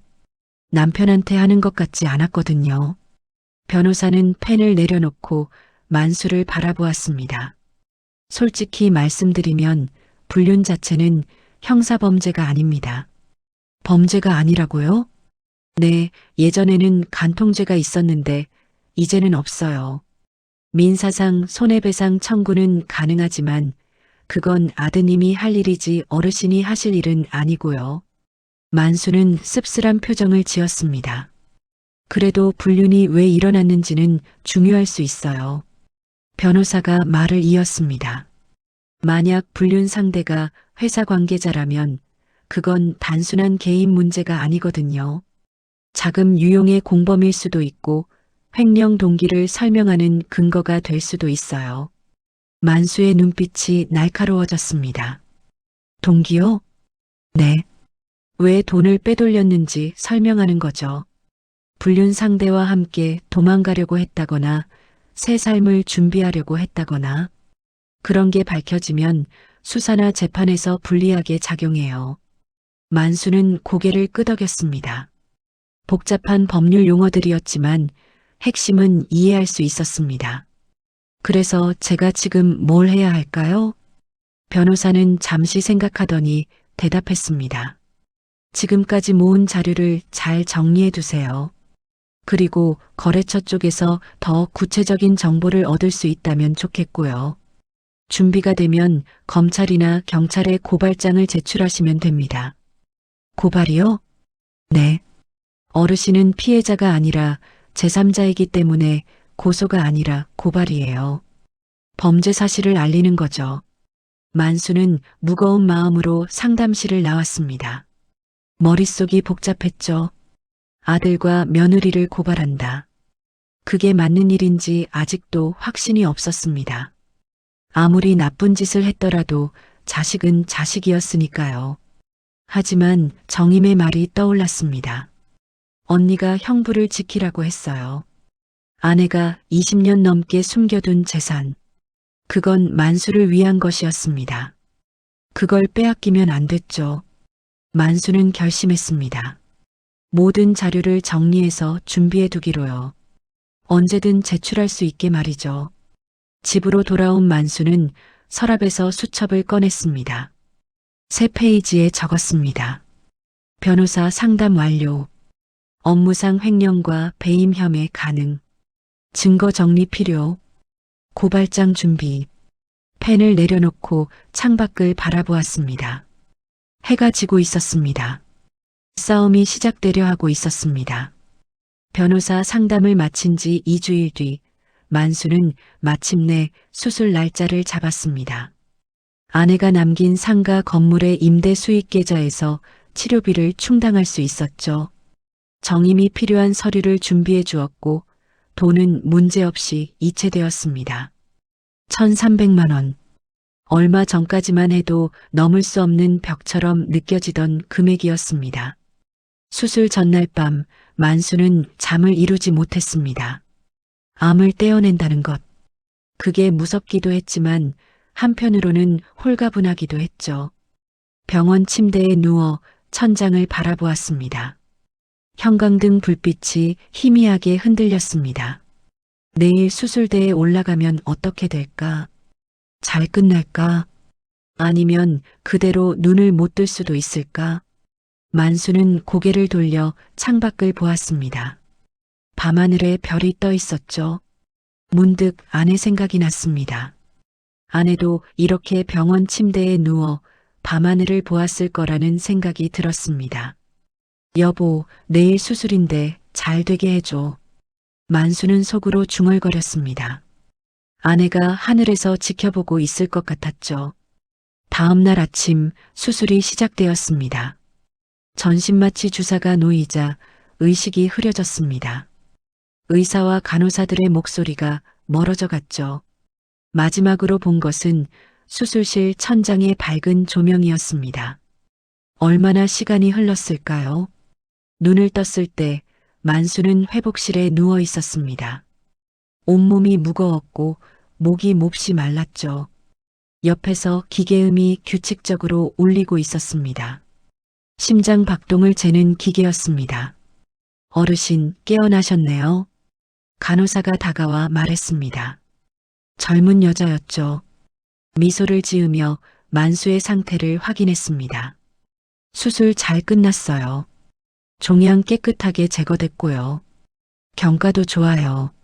만수는 고개를 끄덕이려 했지만 목에 힘이 들어가지 않았습니다. 그저 눈을 깜빡이는 것으로 대답을 대신했죠. 보호자분한테 연락드렸어요. 곧 오실 거예요. 보호자, 누구를 말하는 걸까요? 만수는 수술 동의서에 정임의 연락처를 적어두었습니다. 아들이 아니라요. 잠시 후 회복실 문이 열리고 정임이 들어왔습니다. 형부, 괜찮으세요? 정임의 눈가가 붉어져 있었습니다. 걱정했던 것 같았죠. 잘 됐대요. 의사 선생님이 말씀하시더라고요. 만수는 간신히 입을 열었습니다. 목소리가 갈라졌죠. 고맙다, 정임아. 정임은 만수의 손을 가만히 잡아주었습니다. 그 손길이 따뜻했습니다. 진우한테는 연락 안 했어요. 형부가 원하시면 제가 할게요. 아니, 하지 마. 만수는 짧게 대답했습니다. 아들에게 알리고 싶지 않았거든요. 적어도 지금은요. 하지만 세상 일이 뜻대로 되지는 않았습니다. 수술 다음 날 아들에게서 전화가 왔습니다. 만수는 병실 침대에 누워 전화기를 바라보았습니다. 진우라는 이름이 화면에 떠 있었죠. 받을까 말까 고민하다가 결국 받았습니다. 아버지, 어디 계세요? 아들의 목소리가 다급했습니다. 집에 전화했는데 안 받으셔서. 무슨 일 있어요? 병원이다. 네, 병원이요? 왜요? 수술 받았다. 전화기 너머로 숨 넘어가는 소리가 들렸습니다. 수술이요? 언제요? 왜 말씀 안 하셨어요? 말해서 뭐하게. 바쁘다면서. 만수의 목소리는 담담했습니다. 아들이 당황하는 게 느껴졌죠. 아버지, 저희가 갈게요. 어느 병원이에요? 올 필요 없다. 아버지, 피곤하다. 끊는다. 만수는 전화를 끊었습니다. 손에 힘이 없었지만 마음은 단단했죠. 그날 저녁 며느리에게서도 전화가 왔습니다. 만수는 받지 않았습니다. 또 왔습니다. 또 받지 않았죠. 부재중 전화가 5통, 6통 쌓여갔습니다. 문자도 왔습니다. 아버님, 죄송해요. 저희가 잘못했어요. 병원 알려주세요. 찾아뵐게요. 만수는 문자를 읽고 전화기를 내려놓았습니다. 대답하지 않았죠. 그 무렵 만수가 모르는 곳에서 일이 벌어지고 있었습니다. 정임이 움직이고 있었거든요. 정임은 만수가 정리해둔 자료를 가지고 경찰서를 찾아갔습니다. 만수의 수첩 기록, 거래처, 김 사장의 증언, 며느리의 휴대폰 계정 캡처 사진, 뉴스 기사 스크랩, 모든 것을 정리해서 제출했죠. 고발장 접수하러 왔습니다. 경찰은 자료를 검토했습니다. 며칠 뒤 수사가 시작되었다는 연락이 왔죠. 만수는 병실에서 그 소식을 들었습니다. 정임이 조용히 알려주었죠. 형부, 수사 시작됐대요. 그래. 네. 회사 쪽 자료를 들여다보기 시작했다고 해요. 만수는 천장을 바라보았습니다. 마음이 복잡했죠. 아들을 향한 수사라니. 그게 옳은 일인지 아직도 확신이 없었습니다. 하지만 이미 시작된 일이었습니다. 되돌릴 수 없었죠. 며칠 뒤 아들에게서 다시 전화가 왔습니다. 이번에는 목소리가 달라져 있었습니다. 다급함을 넘어서 불안함이 섞여 있었죠. 아버지, 요즘 회사에 이상한 일이 있어요. 만수는 대답하지 않았습니다. 누가 저희 회사 조사하고 있는 것 같아요. 거래처에서 이상한 연락이 오고. 그래서 혹시 아버지가 뭔가 아시는 거 있어요? 만수는 잠시 침묵했습니다. 전화기 너머로 아들의 거친 숨소리가 들렸죠. 나는 모른다. 정말요? 아버지. 나는 지금 병원에서 회복 중이다. 다른 건 모른다. 만수는 전화를 끊었습니다.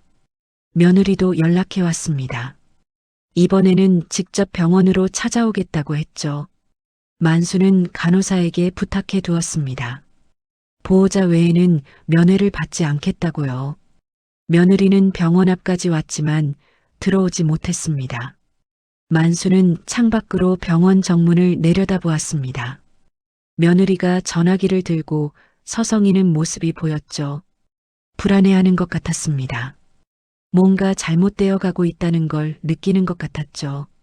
만수는 커튼을 닫았습니다. 회복실에서 일반 병실로 옮긴 지 일주일이 지났습니다. 몸은 조금씩 나아지고 있었죠. 걸을 수 있게 되었고 밥도 조금씩 먹을 수 있었습니다. 정임이 매일 문병을 왔습니다. 과일을 깎아주고 이야기를 나눠주었죠. 아내가 살아있을 때처럼 따뜻한 시간이었습니다. 형부, 퇴원하시면 어디 가실 거예요? 집에 가야지. 혼자요? 응, 혼자. 정임은 걱정스러운 표정을 지었습니다. 제가 당분간 옆에 있을까요? 괜찮다. 혼자 할 수 있어. 만수는 웃었습니다. 오랜만에 짓는 웃음이었죠. 창밖으로 햇살이 들어왔습니다. 따뜻한 봄이 오고 있었습니다. 수사는 계속 진행되고 있었습니다. 아들과 며느리는 아직 그 실체를 모르고 있었죠. 불안해하며 주변을 서성이고 있을 뿐이었습니다. 만수는 조용히 기다리고 있었습니다. 때가 오면 모든 게 드러날 터였죠. 아내 사진을 떠올렸습니다. 사진 속 아내가 웃고 있는 것 같았습니다. 여보, 조금만 더 기다려. 곧 끝날 거야. 만수는 속으로 중얼거렸습니다. 퇴원한 지 2주일이 지났습니다. 만수는 집에서 조용히 회복 중이었습니다. 하루에 2번 병원에서 준 약을 먹고 가벼운 산책을 했죠. 정임이 이틀에 한 번씩 들러 밑반찬을 챙겨주었습니다. 그날도 평범한 아침이었습니다. 만수는 거실 소파에 앉아 아침 뉴스를 보고 있었죠. 별다른 소식 없이 날씨 예보가 나오고 있었습니다. 리모컨을 들어 채널을 돌리려는 순간 화면이 바뀌었습니다. 속보라는 글자가 화면 위에 떴습니다. 만수의 손이 멈추었습니다. 화면에 익숙한 건물이 비쳤습니다. 아들 회사 건물이었죠. 카메라가 건물 입구를 비추고 있었습니다. 기자가 마이크를 들고 말하고 있었죠. 오늘 오전 검찰이 이 물류 스타트업 본사에 대한 압수수색을 진행하고 있습니다. 만수는 숨을 멈추었습니다. 이 회사의 재무 담당 임원이 수억 원대의 회사 자금을 횡령한 혐의를 받고 있으며 검찰은 관련 자료 확보를 위해 압수수색 영장을 집행했습니다. 화면에 검찰 수사관들이 상자를 들고 나오는 장면이 비쳤습니다. 서류와 컴퓨터가 담긴 상자들이었죠. 만수는 리모컨을 놓았습니다. 손이 떨리고 있었습니다. 업무상 횡령과 배임 혐의로 수사 중인 이 임원은 회사 대표의 배우자로 알려져 있습니다. 대표의 배우자, 그러니까 며느리였습니다. 만수는 화면에서 눈을 뗄 수 없었습니다. 기자가 계속 말하고 있었죠. 검찰은 이 임원이 수년간 법인카드를 개인 용도로 사용하고 가짜 거래처를 만들어 회사 자금을 빼돌린 것으로 보고 있습니다. 피해 규모는 최소 3억 원 이상으로 추정됩니다. 3억? 만수는 그 숫자에 아찔해졌습니다. 그렇게 큰 돈이었습니다. 전화기가 울렸습니다. 정임이었죠. 형부, 뉴스 보셨어요? 지금 보고 있어. 검찰에서 연락 왔어요. 참고인 조사 일정 잡자고요. 나도? 네, 고발인이시니까요. 조만간 출석하셔야 할 것 같아요. 만수는 전화기를 내려놓았습니다. 복잡한 감정이 밀려왔죠. 내가 이렇게까지 해야 했나? 그 생각이 스쳐 지나갔습니다. 하지만 곧 고개를 저었습니다. 이건 만수가 시작한 일이 아니었습니다. 그들이 먼저 선을 넘은 거였죠. 며칠 뒤 더 충격적인 소식이 전해졌습니다. 며느리가 구속되었습니다. 뉴스에서 그 장면을 보았습니다. 며느리가 수갑을 차고 검찰청에서 나오는 장면이었죠. 얼굴을 마스크로 가리고 있었지만 만수는 그 모습을 알아볼 수 있었습니다. 흐트러진 머리카락, 축 처진 어깨, 예전에 명품으로 치장하던 모습과는 완전히 달랐습니다. 기자가 말했습니다. 검찰은 피의자가 증거를 인멸하거나 도주할 우려가 있다고 판단해 구속영장을 청구했고 법원이 이를 받아들였습니다. 만수는 화면을 바라보았습니다. 가슴이 먹먹했죠. 통쾌하다는 생각도 들었지만 한편으로는 씁쓸했습니다. 저게 내 며느리였어. 아들의 아내였고 손주들의 엄마였습니다. 그런 사람이 저렇게 끌려가다니요. 하지만 동시에 병원 복도에서 들었던 말이 떠올랐습니다. 수술하면 오래 살 수도 있다는 게 문제야. 지금 돈 들어가면 계획이 어그러져. 그 말을 했던 사람이었습니다. 시아버지의 죽음을 계산하던 사람이었죠. 동정할 마음이 사라졌습니다. 그날 저녁 아들에게서 전화가 왔습니다. 아버지, 목소리가 갈라져 있었습니다. 울먹이는 것 같았죠. 서연이가 잡혀갔어요. 아버지, 이게 어떻게 된 일이에요? 만수는 대답하지 않았습니다. 아버지, 혹시 아버지가 뭔가 아세요? 누가 고발했다는데. 모른다. 정말요? 아버지, 나는 수술받고 회복하느라 정신이 없었다. 다른 건 모른다. 만수의 목소리는 담담했습니다. 거짓말이었지만 떨리지 않았죠. 아버지, 저 어떡해요. 회사도 엉망이고 집사람도 잡혀가고 아들이 훌쩍였습니다. 만수는 그 울음소리를 듣고도 마음이 움직이지 않았습니다. 너도 알아야 할 게 있다. 네. 서연이가 뭘 했는지 내가 정말 몰랐니? 전화기 너머로 침묵이 흘렀습니다. 아들이 대답하지 않았죠. 알면서 모른 척했던 거 아니니? 아버지, 저는 정말. 됐다. 나중에 얘기하자. 만수는 전화를 끊었습니다. 며칠 뒤 아들 회사에 대한 기사가 연이어 나왔습니다. 회사 대표가 사임했다는 기사였습니다. 경영 책임을 지고 물러난다는 내용이었죠. 그러니까 아들이 대표직에서 물러난 거였습니다. 기사에는 회사가 심각한 자금난에 빠졌다는 내용도 있었습니다. 거래처들이 계약을 취소하고 있고 투자자들이 자금 회수를 요구하고 있다고요. 얼마 전까지 50억 투자 유치 성공이라는 기사가 났던 회사였습니다. 이제는 몰락 직전이었죠. 만수는 기사를 읽으며 고개를 저었습니다. 이렇게 될 줄 알았으면 처음부터 바르게 살았어야지. 아내의 말이 떠올랐습니다. 녹음에서 들었던 목소리요. 진우 며느리, 눈이 돈이야. 만수보다 돈부터 보는 애야. 아내는 처음부터 알고 있었습니다. 며느리가 어떤 사람인지를요. 일주일쯤 뒤 또 다른 소식이 들려왔습니다. 며느리가 이혼을 요구했다는 거였습니다. 정임이 알려주었죠. 구치소에서 변호사 통해서 이혼 서류 보냈대요. 이혼이라고? 네. 자기는 잘못 없고 남편이 알면서 방조했다. 이런 식으로 주장하고 있다더라고요. 만수는 코웃음을 쳤습니다. 그래서 진우가 받아줬어? 아니요.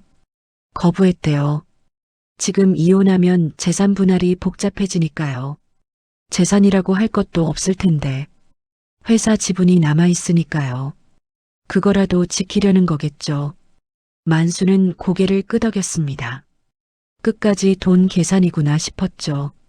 그날 밤 만수는 아내 영정 사진 앞에 앉았습니다. 초를 켜고 잠시 눈을 감았죠. 여보, 다 끝나가고 있어. 만수가 중얼거렸습니다. 내가 걱정했던 일이 결국 터졌어. 그 사람들, 제 발등을 제가 찍은 거야. 사진 속 아내가 웃고 있는 것 같았습니다. 그래, 잘했어. 라고 말하는 것 같았죠. 이제 마무리만 남았어. 진우한테 뭐라고 해야 할지 아직 모르겠어. 만수는 한숨을 내쉬었습니다. 아들이 완전히 망가지는 건 원하지 않았습니다. 그래도 자식이었으니까요. 하지만 그렇다고 예전처럼 봐줄 수도 없었습니다. 너무 많은 일이 있었거든요. 창밖으로 달이 떠 있었습니다. 둥근 보름달이었죠. 만수는 달을 바라보며 생각했습니다. 이제 정말 끝이 보인다고요. 길었던 싸움이 마무리되어 가고 있다고요. 하지만 진짜 어려운 건 아직 남아 있었습니다. 아들과 마주 앉아 이야기하는 것. 그게 가장 힘든 일이 될 터였죠. 만수는 눈을 감았습니다. 내일을 준비해야 했습니다.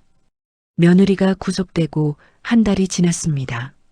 만수는 항암 치료를 시작했습니다. 일주일에 2번 병원에 가서 약을 맞았죠. 몸이 힘들었지만 견딜만 했습니다. 의사는 경과가 좋다고 했습니다. 초기에 발견해서 다행이라고요. 어느 날 저녁이었습니다. 초인종이 울렸습니다. 만수는 누군지 확인도 하지 않고 문을 열었죠. 정임인 줄 알았거든요. 하지만 문 앞에 서 있는 건 아들이었습니다. 진우의 모습이 완전히 달라져 있었습니다. 예전의 말끔한 정장 차림이 아니었죠. 구겨진 점퍼에 면바지, 정리되지 않은 머리카락. 눈 밑에는 짙은 그림자가 드리워져 있었습니다. 아버지. 아들의 목소리가 갈라졌습니다. 눈가가 붉어져 있었죠. 만수는 한참을 아들을 바라보았습니다. 예전 같았으면 어서 들어오라고 했을 겁니다. 하지만 지금은 그러고 싶지 않았죠. 왜 왔니? 아버지, 저 할 말이 있어요. 진우의 목소리가 떨렸습니다. 눈물이 글썽이고 있었죠. 만수는 잠시 망설이다가 문을 열어주었습니다. 들어와. 거실로 들어온 아들은 소파에 앉지 못하고 서 있었습니다. 고개를 숙인 채 손을 비비꼬고 있었죠. 마치 잘못을 저지른 아이처럼요. 앉아. 만수가 말했습니다. 아들이 소파 끝에 걸터 앉았죠. 아버지와 눈을 마주치지 못했습니다. 할 말이 뭐니? 만수는 맞은편 의자에 앉았습니다. 두 사람 사이에 무거운 침묵이 흘렀죠. 진우가 입을 열었습니다. 목소리가 떨렸습니다. 죄송합니다. 그 한마디였습니다. 진우의 어깨가 떨리기 시작했죠. 고개를 더 깊이 숙였습니다. 죄송합니다, 아버지. 제가 잘못했어요. 만수는 대답하지 않았습니다. 아들의 말을 기다렸죠. 서연이가 한 짓, 저도 알고 있었어요. 진우의 목소리가 더 작아졌습니다. 회사 돈 빼돌리는 거, 법인카드 쓰는 거, 다 알면서 못 본 척 했어요. 만수의 눈이 가늘어졌습니다. 왜 그랬니? 돈이 필요했어요. 투자받아도 빠져나가는 게 많았고, 생활비도 부족했고, 서연이가 알아서 하겠다고 하니까 그냥 넘어갔어요. 진우가 얼굴을 두 손으로 감쌌습니다. 그게 이렇게 될 줄 몰랐어요. 만수는 한참을 아들을 바라보았습니다. 분노가 치미는 것 같았지만 동시에 허탈하기도 했죠. 너 아버지 수술비 없다고 했을 때 정말 돈이 없었니? 진우가 고개를 저었습니다. 아니요. 있었어요. 그러면서 왜 없다고 했어? 서연이가 그러라고 했어요. 지금 돈 나가면 안 된다고. 나중에 아버지 돌아가시면 보험금으로 다 해결된다고. 만수는 주먹을 꽉 쥐었습니다. 손등에 핏줄이 도드라졌죠. 내 아내가 그렇게 말했을 때 넌 뭐라고 했니? 아무 말도 못했어요. 진우가 흐느꼈습니다. 저도 그게 맞는 것 같았어요. 아버지 연세도 있으시니까 치료해봤자 얼마나 사시겠나 싶었어요. 그냥 그렇게 생각했어요. 만수는 눈을 감았습니다. 가슴이 쿵 내려앉는 것 같았죠. 아들이 자신의 죽음을 계산하고 있었습니다. 며느리만 그런 게 아니었어요. 아들도 같은 생각이었던 겁니다. 아버지, 죄송해요. 정말 죄송해요. 진우가 바닥에 무릎을 꿇었습니다. 이마를 바닥에 대고 엎드렸죠. 잘못했습니다. 아버지, 제가 사람이 아니었어요. 만수는 눈을 떴습니다. 바닥에 엎드린 아들을 내려다보았죠. 예전 같았으면 얼른 일으켜 세웠을 겁니다. 됐다, 알았다 하면서요. 하지만 지금은 그러고 싶지 않았습니다. 일어나. 만수가 말했습니다. 진우가 천천히 몸을 일으켰죠. 얼굴이 눈물범벅이었습니다. 내가 진짜 잘못했다고 생각하니? 네, 아버지. 후회하니? 네. 정말로요. 만수는 한참을 아들을 바라보았습니다. 진심인 것 같았죠. 하지만 믿기 어려웠습니다. 나한테 한 가지 조건이 있다. 조건이요? 앞으로 거짓 없이 살아라. 진우가 고개를 끄덕였습니다. 돈에 눈이 멀어서 가족을 속이는 짓 다시는 하지 마라. 내 어머니도 하늘에서 지켜보고 있어. 진우의 눈에서 다시 눈물이 흘러내렸습니다. 그리고 봉사활동해라. 봉사요? 양로원이든 복지관이든 어르신들 돕는 일 해라. 내가 아버지한테 뭘 했는지 잊지 않으려면 그렇게 해야 해. 진우가 고개를 깊이 숙였습니다. 알겠습니다. 마지막으로 만수의 목소리가 단단해졌습니다. 내 어머니가 남긴 재산, 거기에 내가 손댈 생각하지 마라. 진우가 고개를 들었습니다. 눈이 커졌죠. 어머니 재산이요? 무슨, 내 어머니가 건물을 남겼어. 너한테는 알려주지 않은 거야. 진우의 얼굴이 굳어졌습니다. 왜 저한테 안 알려주셨어요? 내 며느리 때문이지. 내 어머니가 처음부터 알았어. 그 사람이 어떤 사람인지. 만수는 아내 영정 사진을 바라보았습니다. 유언장도 있어. 거기엔 내 이름이 없어. 진우의 얼굴이 창백해졌습니다. 하지만 반박하지 않았죠. 원망하면 내 자신을 원망해라. 내가 그렇게 만든 거야. 진우가 다시 고개를 숙였습니다. 알겠습니다, 아버지. 이 조건 다 지킬 수 있겠니? 네, 지킬게요. 만수는 천천히 일어났습니다. 아내 영정 사진 앞으로 걸어갔죠. 가봐라. 아버지, 오늘은 여기까지야. 나중에 다시 보자. 진우가 천천히 일어났습니다. 비틀거리는 걸음으로 현관을 향했죠. 문을 열기 전에 돌아보았습니다.